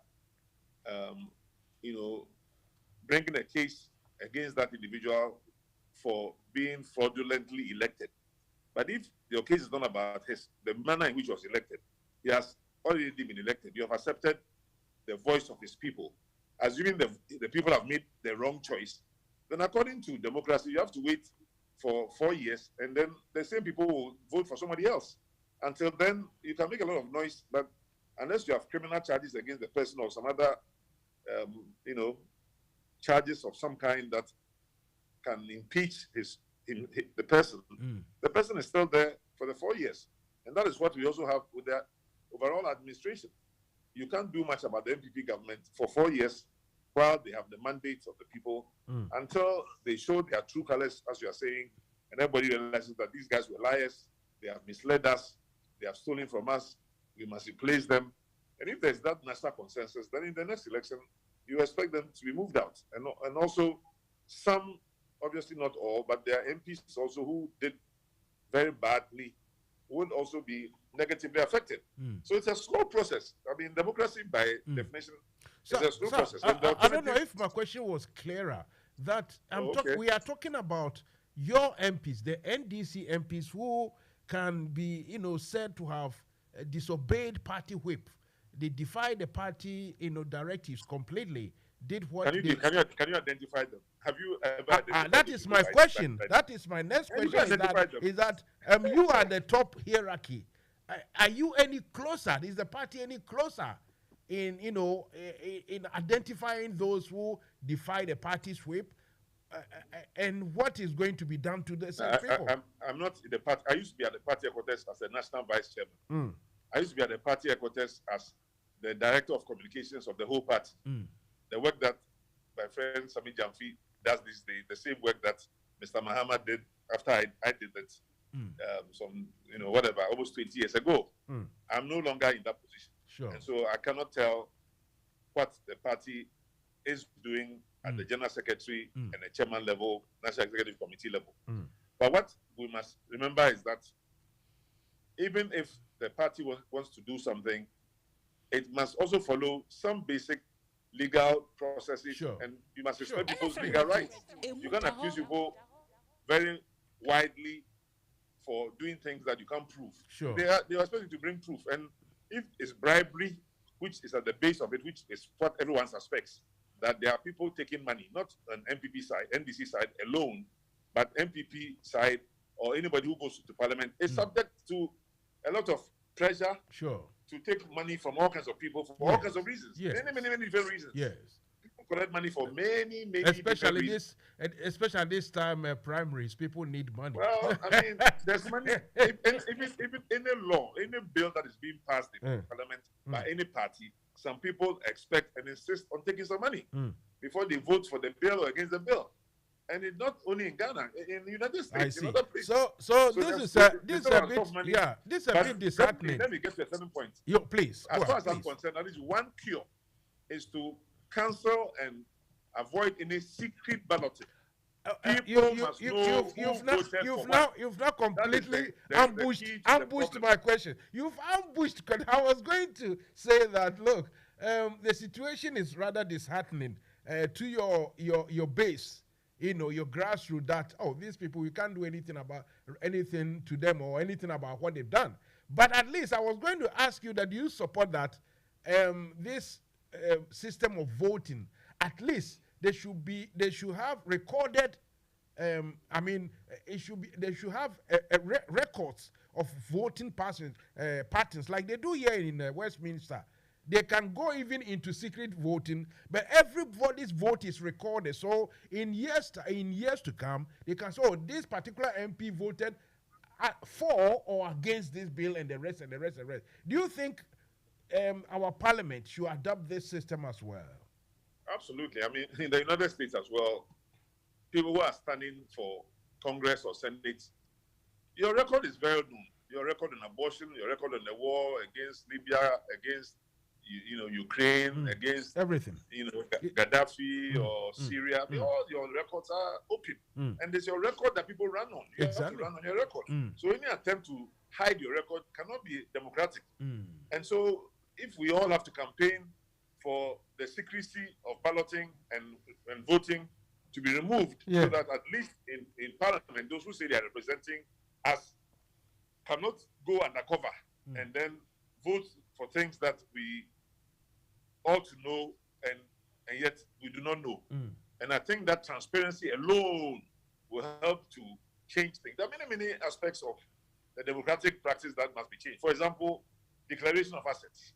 Sure. You are a minister and you declare your assets, but your assets must be protected and must not be exposed unless there's a criminal charge. Why should people not be requested if you want to be and it's not compulsory to be a minister. It's not compulsory to be an MP. If you really want to serve the people as an MP, as a minister, declare your assets openly. It should be published in the media. Everybody should know.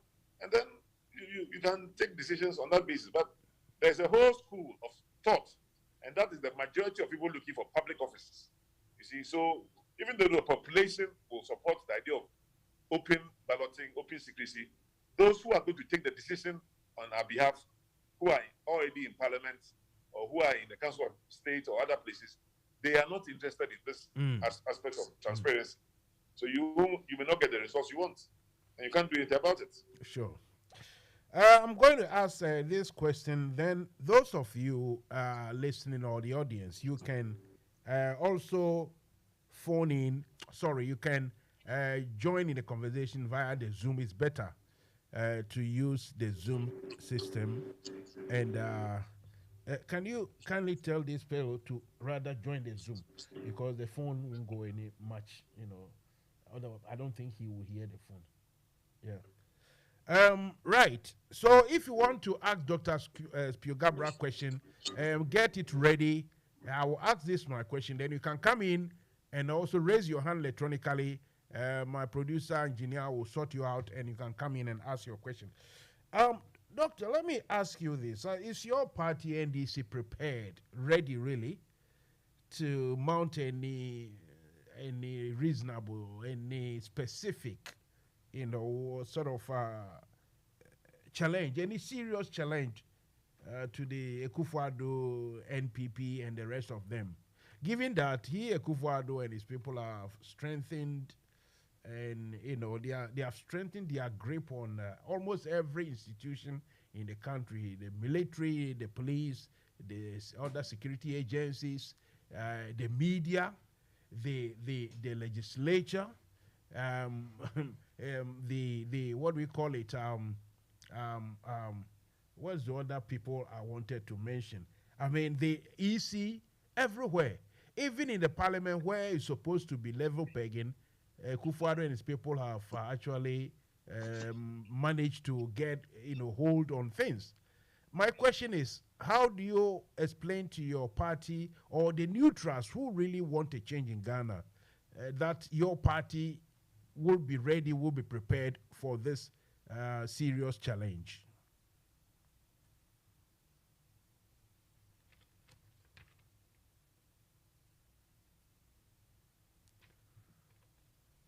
Hello, doctor. Hello, doctor. Hello. I hope he wouldn't say his electricity is gone, because he told us from the beginning that he had issues with electric. Dr. Spiogabra, are you still here? Hello. Yeah, these things happen. Hopefully, we can get him back. Hopefully.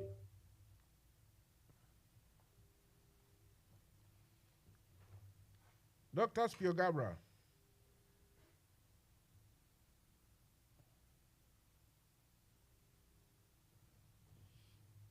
Okay. My engineer is trying to organize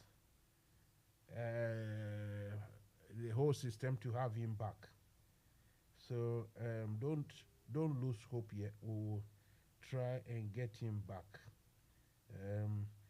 He told us from the very beginning that I think he lives in Kaswa areas there, and that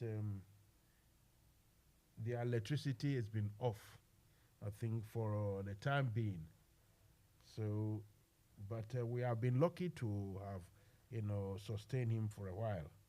Let's hope we can still get him going for the rest of the program. I know most of you have lots of questions. Okay. Can we speak to speak? Yeah. Right. My producer, as we speak, is talking to Dr. Spiogabra. I think he's got a problem, so let him speak to him, and when we come back, we can.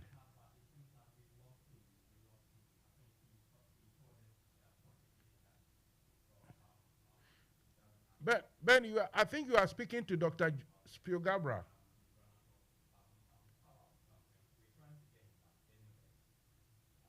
Okay, all right. Okay, let's.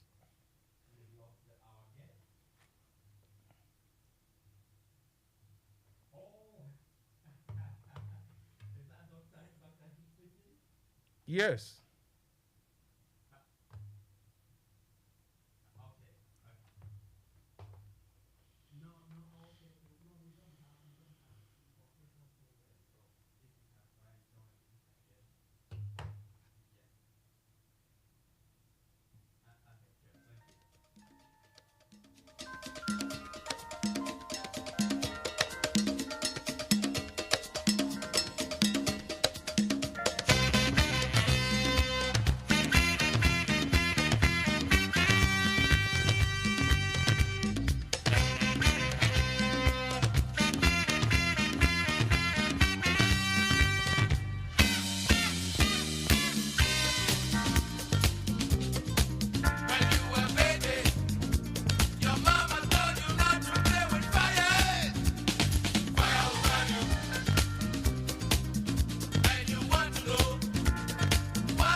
Right, Dr. Spiogabra, after speaking to my producer, is still finding it a bit of a problem here. I mean, he's finding it difficult to rejoin. It says Zoom is just not cooperating, which is strange, really. Everyone is still okay. Maybe try the other phone.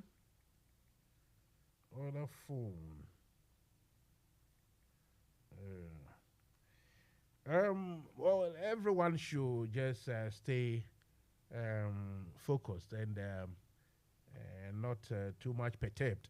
And the doctor is trying his best to come back, but for some reason, he says his phone is. He's finding it difficult to get the Zoom feed reinstated.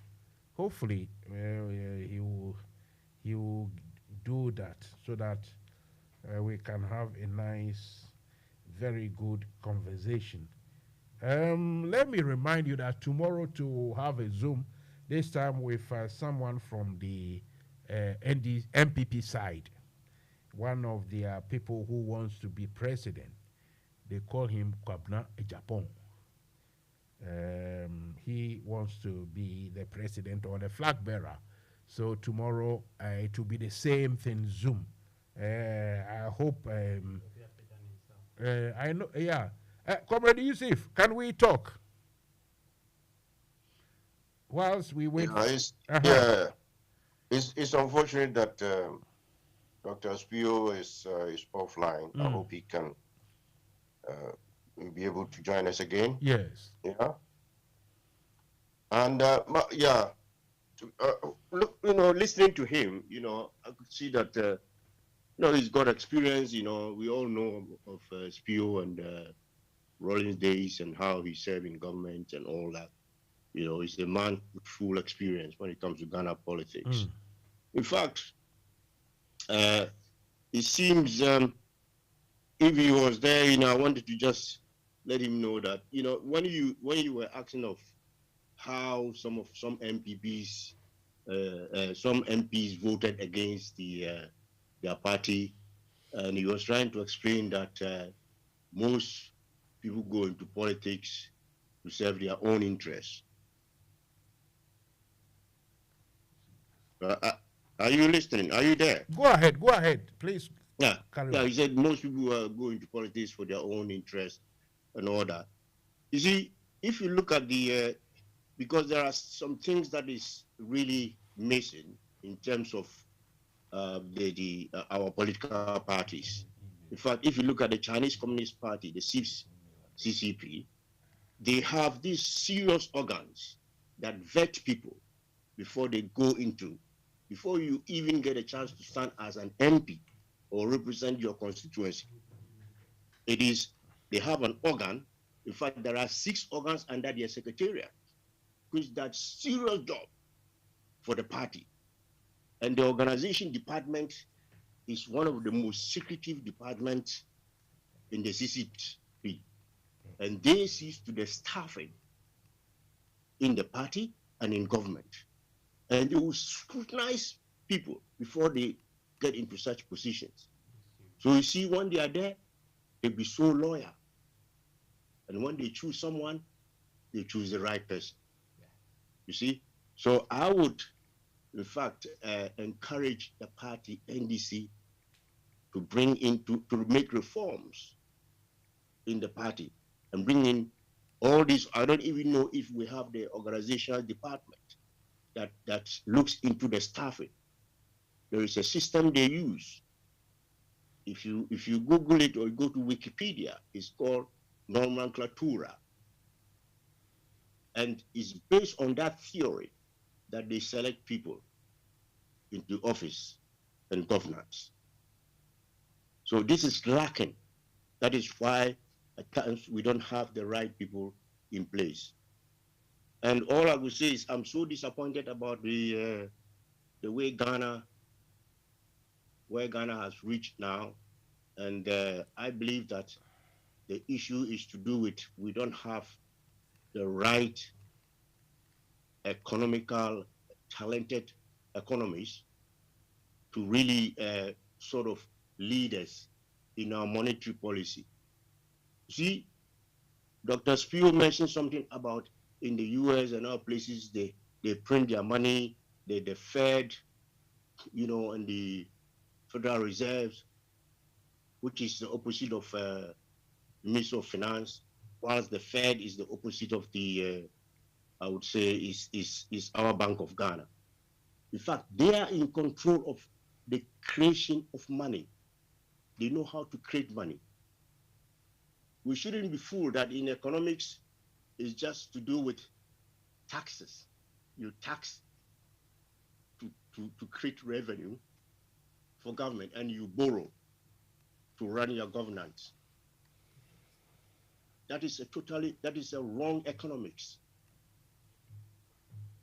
Can we say to ourselves, the countries that have borrowed money from IMF and they are doing well today, we should be thinking of how we can create money without loans and even putting our money in IMF so that people will borrow it and we will get interest. See, for many years,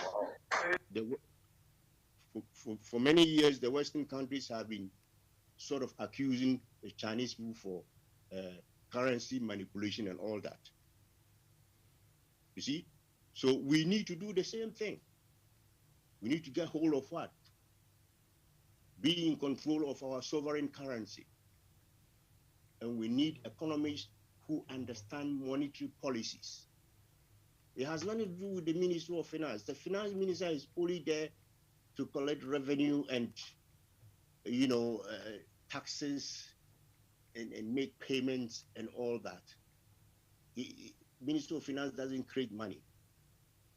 It is rather the Bank of Ghana, which is, I would say, similar as the Federal Reserves in the US. We should get hold of that. We should be Ghana. We should be in control of the Bank of Ghana and make sure that our sovereign currency, we know how to create money.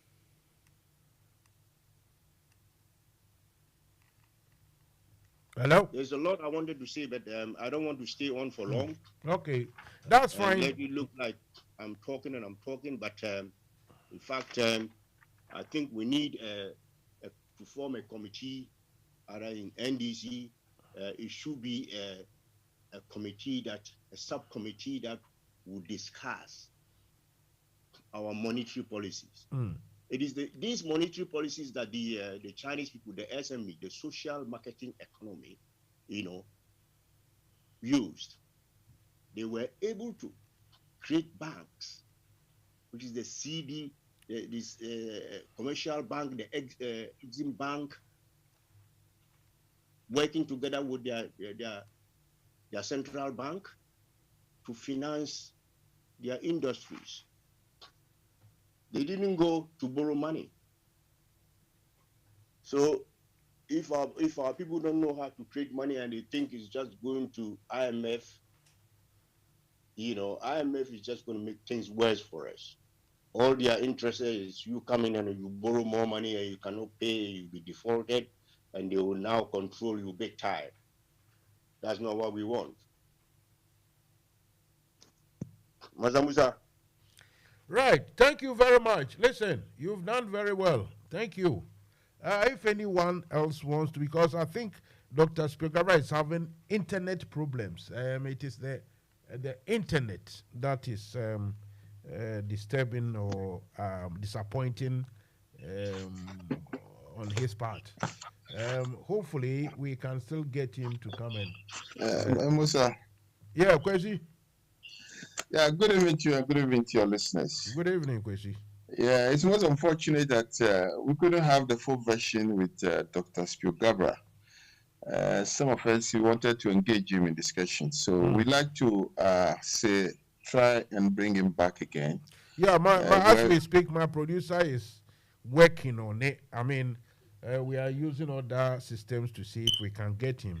And he also is responding. I mean, he's writing to me on WhatsApp. So whatever the problem is, hopefully it will be done. Okay. Right. So we will just hang around and wait and see and hope that he comes back. Unfortunately for him, he said the link that we are all zoomed in isn't working for him. That is strange. Okay. Kwesi, let's talk if we have to, please. Or is it Ban Damenya? You wanted to say something. Okay. Right. This evening we're supposed to have a nice conversation with Dr. Spigara. We were actually in the groove going on to the nitty-gritty, as they say. in fact, this is the time we wanted the audience, many of you, to join in. Unfortunately, he's having problems with his connections. As we speak, we've sent him other, how to get things sorted out, and he has responded. Okay, I've asked him to check his email. He said okay. So hopefully, we'll see what happens. It's unfortunate, but we should hopefully we'll still have him, but we still have some 25 minutes or so to go. So we still have spare time. If we are lucky to have him connected, then we will talk. It looks as if it's anyone. Yeah, it's anyone. It's anyone. John Achu, Mr. John Achu Kaketo. Yeah. Good evening. Good evening. Where are you joining us from? I'm just from Teshi. Okay. I just wanted to know because so the problem is not Ghana. Maybe it's doctors. I'm joining you from Ghana. I'm joining you from Ghana. Okay. Anyway, what you heard, the discussion, especially the NDC side, what the parliamentarians, some of them done. What has been the reaction or your people in Teshi? How have they responded to how the MPs has performed so far? Yeah, thank you very much. Thank you very much. On the grounds, as party activists, they were totally disappointed. There was disappointment in the faces of NDC activists in my constituency, which is Teshi. The adjoining constituency, which is Nungwa, and the other adjoining constituency, which is La. It was total disappointment, and I can tell you that the spirit of the NDC grassroots totally went down. So it wasn't a good news for many of us at all when it turns out that almost 40 people of our NDC, you couldn't tell the exact person who betrayed and sabotaged the party. You couldn't tell. You couldn't tell the exact people who sabotaged the party, but when the outcome came, it turns out that almost 40 people, NDC MPs, just disappointed the party grassroots. But the assurance given to us by our party leadership is what is keeping us strong. Thank you. I see. Okay. Let's see if we can. Mr. Producer, can we just make it a phone conversation? Is it possible? Yes. Right. Is anyone else want to say something?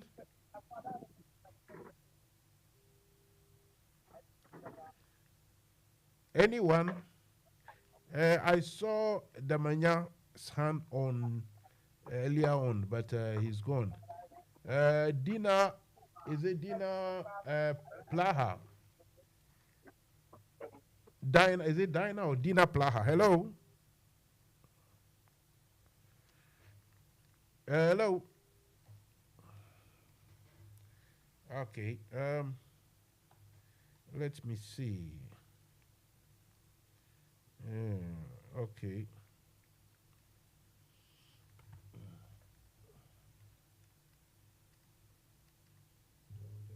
I want to play something here. Anything. Whilst I'm trying to connect. Dawada. Once you attack Abusia, let me go straight to the point. We move from wada. Once the attacker and same business, so your work can see come air conditioner, and also dumb air conditioning, and said that more can see no crane say. One funny papa and installation now, Mountia. With everything called enterprise, yeah, air conditioning installation at the Mawa, Udamo, a Rubia, okay, new, never cold room, it's a cold stores, and a Bavia, you didn't ever see, I was saying, you know, everything called enterprise, every year a nice one at your Mawa, a Rubia, no, but you Dika. You install central air conditioning, split air conditioning, car air conditioning, never solar panels, also, you want a nice Edinburgh, or you be a boost straight, not to your home fee. So, what do you say? And our gas in a sense, say you'll come with the another dear, and our coast store, dear, Nina, a very nice and quick, but we will be a baby yet the amount. Most of more bridge, I'm sit down, I will make anyone, open to me, I'm afraid you can lie with so. Nearby install air conditioning, Ibiamamu. Frank Glass 447508650279. Oh, wager, I just sent kind of fire service. Wow, France 0544489343 and 0302906276. Your website, you know, everythingcode.org. And I send you email kjamwako@yahoo.co.uk. Everything Code Enterprise. Air conditioning, master, no.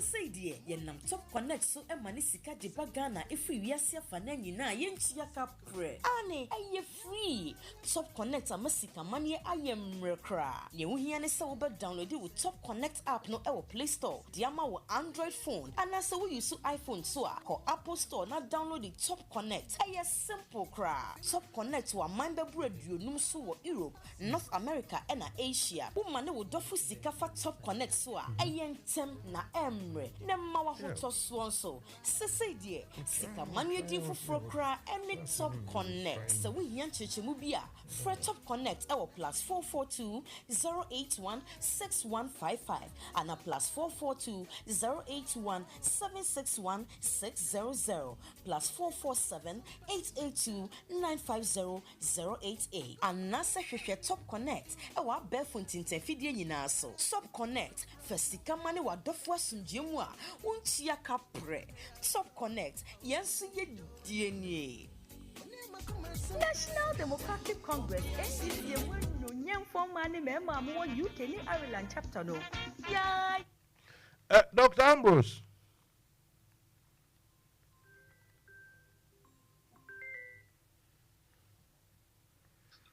Hello, doctor. Hello, Musa. Doctor, so let's do it via the WhatsApp so that at least those who have tuned in can we do that? That's what we are doing right now, yes. Okay. Well, the video won't be necessary really because you can only see my face. You can only see my beautiful face. Anyway, as you wish. Okay, we have to get a way of getting them to hear. You can't share the video with my face to the audience. Up to you.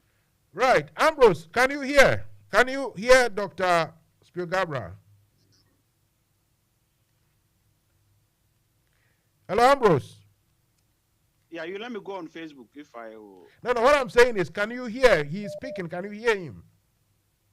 No, I can only hear from you. Dr. Spielgabro, welcome back. Thank you very much.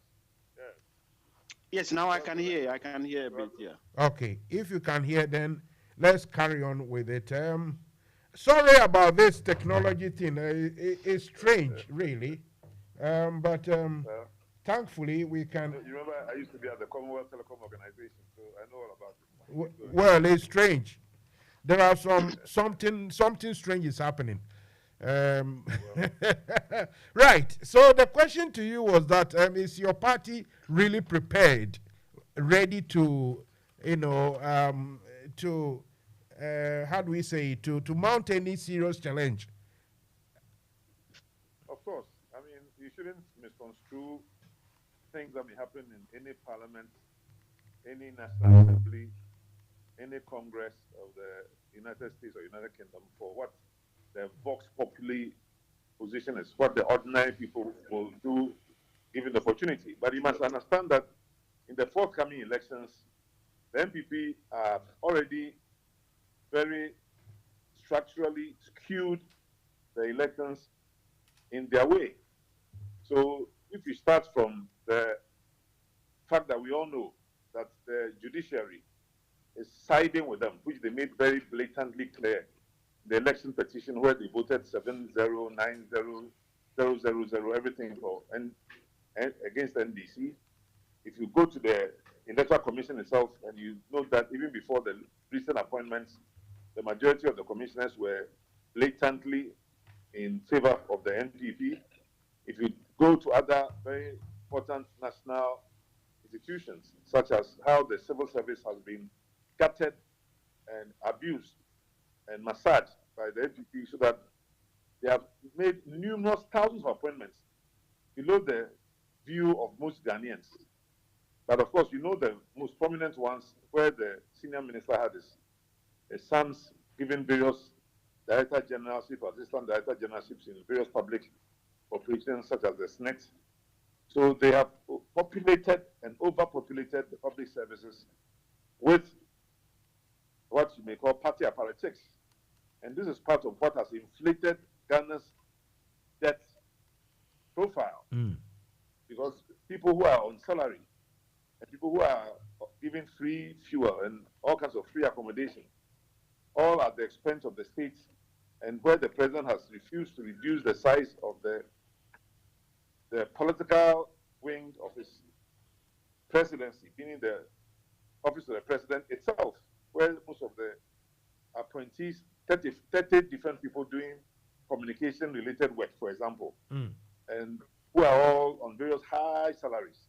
And even at the Ministry of Finance, where again under 25 to 30 different people are on dollarized consultancy contracts approved by the ministry. And similar things are taking place at the major national institutions, the Cocoa Marketing Board, the Ghana Oil Company, Ghana National Petroleum Company, the Public Procurement Authority. I mean, it's job for the boys. And the MPP is refusing to reduce the public sector payroll simply because it will directly affect their own people who they need to be fueled through public funding to do their work during the next elections. So the elections are very, very strictly skewed against the NDC, because if you examine any of the high-level public sector institutions, and I started listing them, the Electoral Commission, the judiciary, even the Journalists Association, the public service, the military, the police, the national security. I mean, you are aware of various goon squads who, put on disguises. They cover their faces and are unleashed on the public, the population in any place of choice of the ruling party to wreak mayhem on the public and to weaken their resolve and to make it difficult for them to exercise their freedoms. This has been going on since the last election. So, unfortunately and regrettably, we also hear the latest statement by the Minister for Agriculture, only sworn in the last 1 month ago, claiming that they will not hand over under any circumstances to the NDC. I mean, this is almost a declaration of civil war. For anybody in government who also has military training in the United States to come and say to the people of Ghana that under no circumstances will they hand over power to an NDC government. What does that mean? It's literally a declaration of civil war, but even such an unfortunate statement is not being condemned by the, civil society and religious leaders and other traditional rulers and so forth. But there's been an attempt to cow almost all sources of possible different kinds of voices, whether they are to come from the National House of Chiefs, whether they are coming from the religious leaders, from civic society, from the international organizations. Many mechanisms have been adopted to blunt all these voices. And as we go into the next election, if you're only worried about MPP, NDC, parliamentarians, and what they will do or not do, then you are unfortunately missing the point. It's important for NDC parliamentarians to toe the party line in general. But of course, there are human beings who also will toe the direction of their stomach. But sir, that is the problem, isn't it? That, I mean, what you have mentioned you acknowledge all the difficulties, and yet you can't get your parties act together, or you can't stay united. You don't stand half a chance, do you? We have a chance. I mean, staying united may be a matter of perception. The fact that we are going into a flag bearership race and there are 2 or 3 or 4 contestants is normal. It happens all over the world. After every election in the United States, where there will be 7 or 5 contestants, or maybe in the UK, where there are 3 or 4 contestants, the party eventually unites to fight the final battle in the national election. But your point simply is that when you have had such divisions during the primaries, how effective is your reunification efforts? And that, of course, takes a lot of wise heads, cool heads, and a give and take approach, a willingness to forgive and forget in order for unity to prevail. And that will continue to be the work of our Council of Elders and some of us working from behind the scene to just, let people know that there can only be one leader at a time. So it's not. We are not considering. I'm not asking about the confusion that naturally comes about during primaries here and there. That is normal. I'm talking about the mistrust or the complete lack of trust within even our parliamentarians. If you can hear Okujato Abrakwa saying that he is not going to support or work with, in inverted commas, traitors. I call them renegades. Then Suhini saying things, which can be explained as though he has some problem with the chairman general.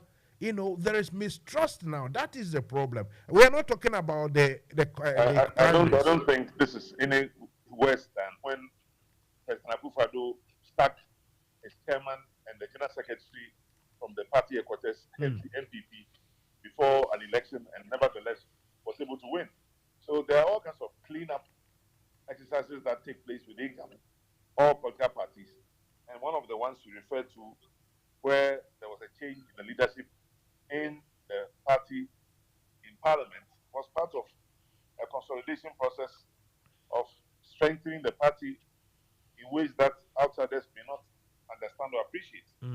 But at the bottom line is how satisfied are most Ghanaians with the performance of the MP.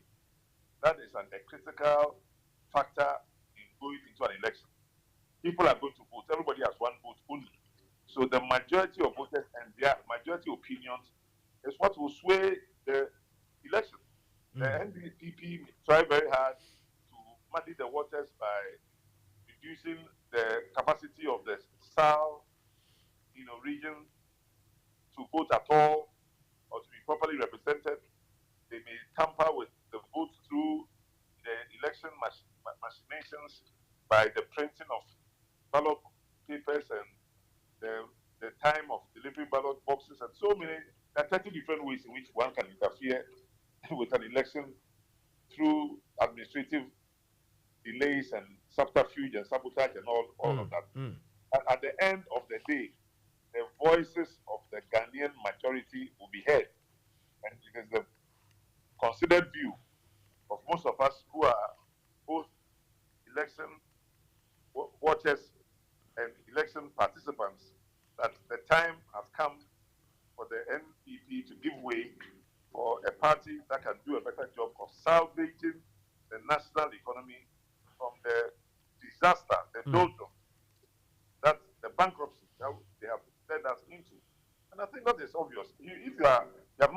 market before to buy a fruit, a vegetable, gari, mangoes, pineapples, recent oranges, onions. You only have to go to the market once to know that something has happened. You only have to take a tour once to know that something is not working. And so it doesn't require a lot of conviction and campaigning by anybody. The MPP have campaigned negatively for themselves. In their greed, they are avarice, they are stealing, they are looting. What is taking place? The brown waters, everybody who lives in any village can see their river turning brown. They have lived in the village for 10, 20, 50, 200 years with clean water. They've washed, they've bathed in their village, ponds and rivers, and all of a sudden it's brown. Are they going to blame the NDC, which is not in power, or those who are bringing some funds and Galamsey work into their neighborhood? Yes, some of them will become Galamsey workers and earn some money, but they know who is behind the Galamsey, which has never been so heavy in Ghana's situation before. So whether it is the forestry raiding of our forest land, which you saw from the former general secretaries, illegal acquisition of more than 100 properties within a few years as forestry commissioner, whether it is the looting of Labadi lands, whether it's the destruction of the general hospital and not being rebuilt, whether it is the breaking of more than 50 houses to create space for the National Cathedral. That has it looks as if that you see, sir, doctor, it looks as if your advantage is going to be that almost every constituency or every part of the country, if your communicators are really good, everywhere they will have an instance or an example or the reason to vote NPP out. But your people have, because almost everywhere there is an example of failure, which must go to your advantage. But before it turns out to be a dialogue between you and me, I've got some few hands up in the audience. So, Dr. Ambrose, if you want to ask your question. Hello, Dr. Ambrose. Okay, Chairman Aqua. Yeah, Mansa Musa. Yeah, say hello to Doctor. I want to know if he can hear you because he's not on Zoom now. Oh, okay. Dr. Spio, good evening. Kwesi here. I can hear his voice, but not hear his question. If he speaks loud enough, I'll hear him. Okay. No, can you hear me? That's Kwesi. Can you hear me, Doctor? Good evening. Kwesi, go on again. Doc, can you hear me? Kwesi here. I can hear you. Mansa Musa, it seems he can't hear me. Can I go? Kwesi, ask him the question again. Yeah, okay. Doc, Spio, good evening. Kwesi here. Can you hear me, Doc? I can hear you, yes. Okay, good. Doc, Kwesi, I'm part of the NDC folks in the UK and Ireland here. Doc, we all know that we are waiting for the flag bearer election to pass so that we can get our flag bearer. But Doc, some of us, the question I have for you, the question I have for you is that the party, the loyalty that we have, are we ready to give the full loyalty to whoever becomes the flag bearer? The reason I'm asking this is, Doc, NPP as a political party, they are not ready to hand over power. How we are going to make sure that this election doesn't go to court area? We need to make sure that whoever becomes the flag bearer, and some of us know very well that it's highly likely that JDM will be the flag bearer. The senior comrades around the flag bearer, how loyal are we going to be to make sure that the election is more at the branches, at the polling station, without giving in to MPP shenanigan and movement? It is a very interesting scenario we need to work towards it, Doctor. Please.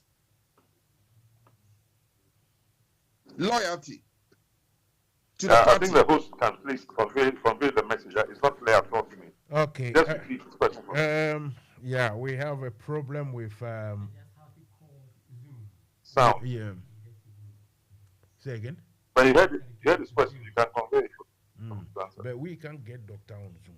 That's the problem. Doctor cannot. He cannot access Zoom. He say he cannot. You know, he. Mansa Musa, Doc is saying that you should transfer what the guy said. Okay. To him. Doctor, if you can hear me, he's was talking about what do you call the loyalty aspect of. He's talking about loyalty, and that is that you, the NDC, must they must maintain a very high level of loyalty in order to counter every activity, every shenanigan, everything that the NPP, Kufuor and his people would like to do. And it's almost like the same question: how prepared you are to achieve that? How prepared are we to achieve loyalty? Yes, to be able to. Yes, after the, he's. If I got him right, after the primaries, there's going to be divisions. So, how can you get yourself together in order to, fight with one common objective? Well, the primaries in NDC will be over within 1 month. The primaries will take place, I believe, on the 13th of May. And after the primaries, we have 18 whole months. 18 whole months.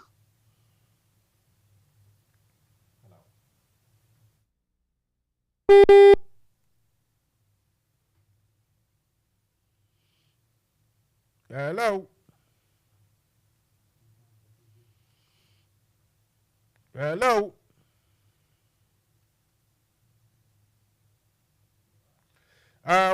We have lost Doctor briefly again on now, this time on WhatsApp.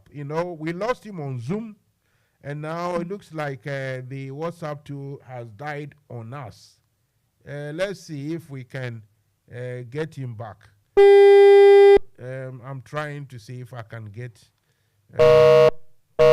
Okay. This one is called cross signals. I'm trying to call, and I think he is also trying to call. So let's see. Let's try once again.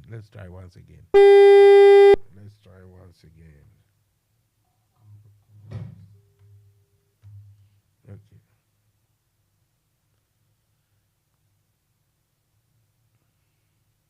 Hello. Okay.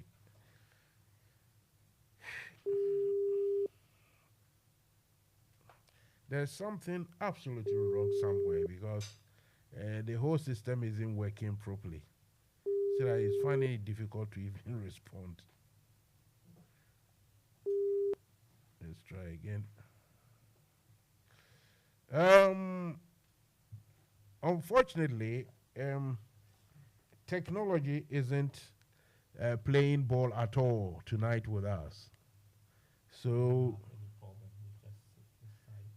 yeah. So, we may have to maybe consider letting him go, because it is very difficult to get him. He tries to call, he doesn't get in. When I'm calling, I feel I'm getting him, but he is not receiving it. So, unfortunately, we may have to just leave everything as it is, or end the program.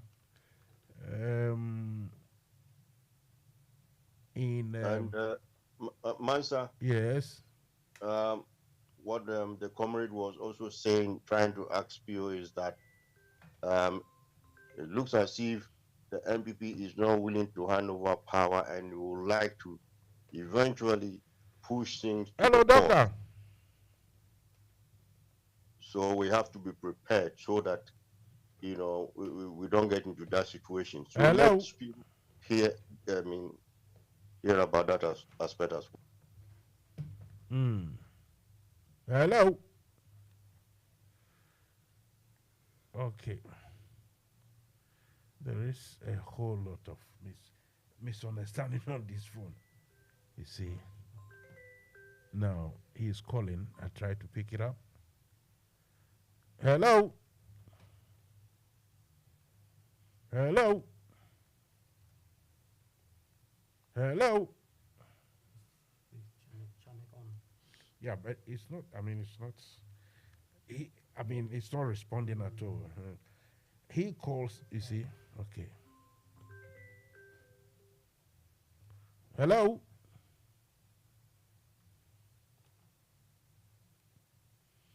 Hello. We are trying our best. Now this is telling me connecting, and connection has failed. That's what the thing is telling me.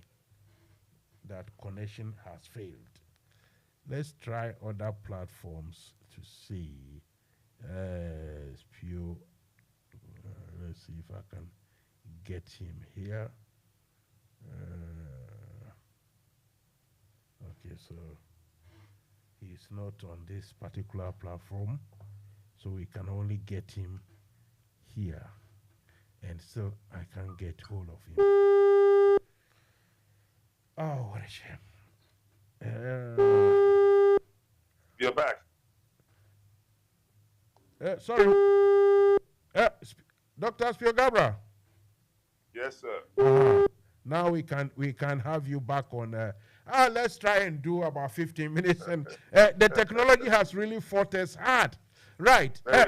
Comrades, Yusuf, now that we've got Doctor on, what do you call, Zoom, you can ask your question quickly and briefly, and he will answer you.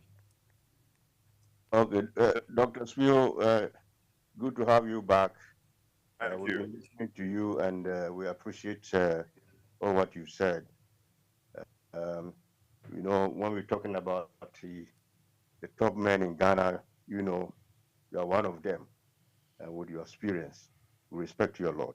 All I want to say is that looking at Ghana's economy at the moment, in fact, it's as if we have not availed ourselves to the best economic practice that would really take Ghana off to the extent of us being like maybe Singapore or China, And I would say that probably our we haven't had the right economics to help us, because in terms of Ministry of Finance, the finance minister is not really the one who would sort of create revenue for the nation. I look at the Federal Reserve System, which you mentioned earlier on, the US and all these other advanced countries. They print their own money. They manipulate the system. They have their sovereign currency. They can, bail out banks that have gone bust and all that. But for us, we tend to rely on only borrowed monies and thinking that it's only taxes that will help us. So, Doc, don't you think that we are not really applying the right economic system? That's one of my questions. And all I can say also is the other caller who called, one of the comrades here from here in London, he said it seems the MPP is bent in not giving up power, and they would like to take the 2024 election into court. They want us to take it to court. And they will declare themselves winners and then asking us to take it to court. The usual practice, knowing that it will not end up anywhere. Because when it goes to the high court, it's their own people that are there. So what can we do to prevent that? Are we really prepared to stand up so that it doesn't go to that extent? So, Doc, that is what I have so many questions, but I will just limit it. Thank you. Okay, next question. Dr. Ambrose. Hello, Mansa Musa. Yes. Good evening to Dr. Spiogabra. I hope you can hear me.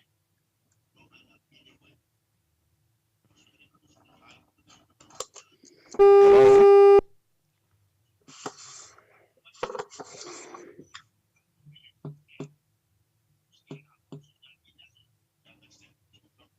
Hello, Mansa. Do I continue? Yeah, Ambrose, continue. Yes. My first issue is a form of advice to NDC.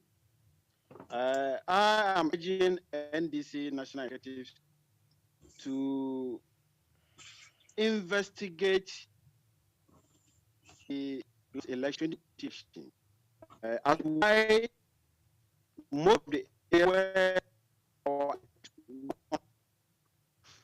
were urged the different aspects and Nana Akufo-Addo were too wide. That corresponds to even the data that we had at the time. For instance, NDC will win, but another will win by about 10,000, 15,000 margin, which was surprising. So NDC must investigate that issue. And I can infer from what is happening on the floor of parliament to what transpired in 2020 election. I may ascribe that to maybe negligence on the part of our MPs. They only connected yes and left the presidential to go away. They should investigate and find out what was the cause of that. But my main question has to do with, I am deviating a bit. I want Dr. Spiogabra to talk about or his take on the real issue about LGBT, his take on that. And secondly, what is his take on the destruction of our forest cover through deliberate community mining by this government? What is his take on that? Right, Ambrose. Unfortunately, yes, the line has dropped again. And in this instance, the only thing we can do is to, on behalf of our what do you call portal and its organizers and management, actually thank you people for your patience, because we've been in and out, and it's not flowing. Just halfway through Mr. Yusuf's comments, it dropped, and we thought, or I thought, we can get him back, but he's trying, and he's telling me via WhatsApp that it's not possible. He can simply not re-enter for some reason. So let's I mean, with all due apologies, and let's make it another time. He's agreed to come again another time, maybe on a different sort of signal or system, or a different what do we call it, platform, maybe, which can be much better. It's always that is okay. Yeah. But I would suggest that in future, if you can use Teams, yes, that might work perfectly. Yes, So maybe in future, try to use Teams and let's see how it works. I think that one will be much stronger than the Zoom. Those links, is it? Yeah. I haven't seen many people use that and fail, but it's unfortunate. For some reason, it can't get through. Teams will be reliable, but that's what we used to teach. It is not about. And it's worked okay, the perfectly, point is, it's not here that we have the problem. It's what he is, joining from, or his system. But I understand you that Teams, or whatever they call it, is much stronger than Zoom. So it is. You sure? Okay. Anyway, so listen, gentlemen, I really thank you. I know so many of you wanted to have a good chat tonight, but as it is, technology sometimes is like this. So sorry to say we have to end it here. Tomorrow there will be another fellow from the NPP side, so you can come and join, and let's hope tomorrow we'll get a better deal. Thank you very much, all of you. And then tomorrow, please try to use the Zoom and use the Teams for tomorrow if you can. We will see. We will see what we'll do. Don't worry about so that it. you will know the You can compare the two. Fair enough. Thanks for your advice. Technological advice. Thank you very much. Listen, guys. And also, yeah, I'll thank all of you. Of course, anyone want to say something quickly to ourselves Mansa, before we go? As quickly, very, very quickly. Yeah, honestly. When you did the program and you called, was it the finance minister? Was it Alex?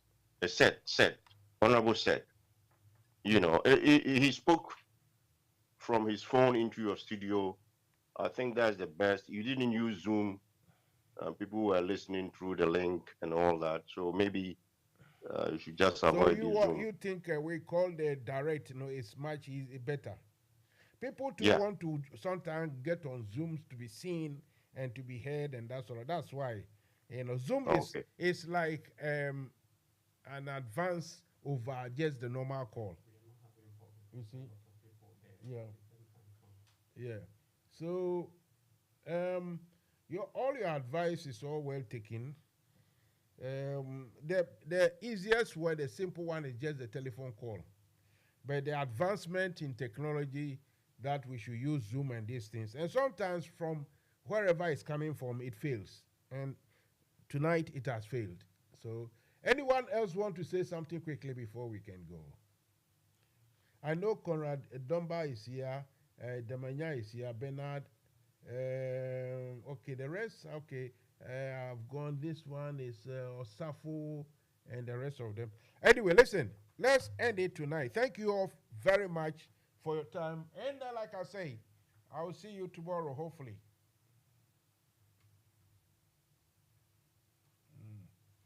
Where is this one? Okay. Let's play some. Here.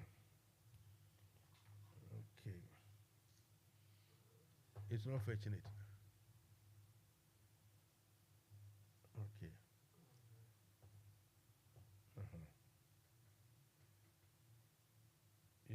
Yeah, that one.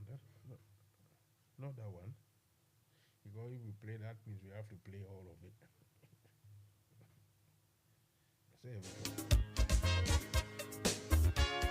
National Democratic Congress NDC no nyam forman na mamu UK ni Ireland chapter no ya yetienie na so say beto aba chapter chairman fofo na hwede chinene mum no koto on so enyonyam for Dr. Joe Adjumai, the restoration man. The father say it party no enim kai odi amonyesema kotine yie ne wetu ne huesi wo ofoma soro nkoso oni mu adwumade de e fa ne hotitiro na esine nan so nwade bebre no de egu akwemu a obeye de amaye bi ni se o sigina ye esiko no dwumade bia be party office na odisika 3 pounds empemenum na ato ase eye 5,000 pounds o sanju mabuo ni mama honsu 1,000 pounds na ebe show mu dwumade mu kina na esigina ye dodonso a be afoforo omo betro mudin abeka party ne ho de omo mbrakura o omo se beka omudi card ententem so na atwe adom abeka ye ho eye bosume miense bia nso party mu mpanimfu a oni dwumade be show mu nse bia no obetu safro omo atena se na de ye de show mu nse do omo ebu ho apontam mako we di bebre na no be ya mayo onua se kwatre kwose be ma wontuma sanidi ni Dr. Joe Adjumai, the restoration man, Papa Chairman Anna, Yantumano.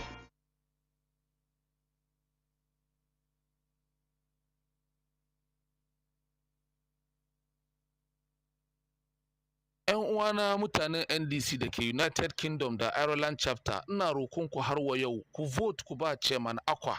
Shi kada ne wanda in Allah ya yarda ya win ya zama chairman zai kawo welfare program da zai taimaka muku ya taimaka ma party mu.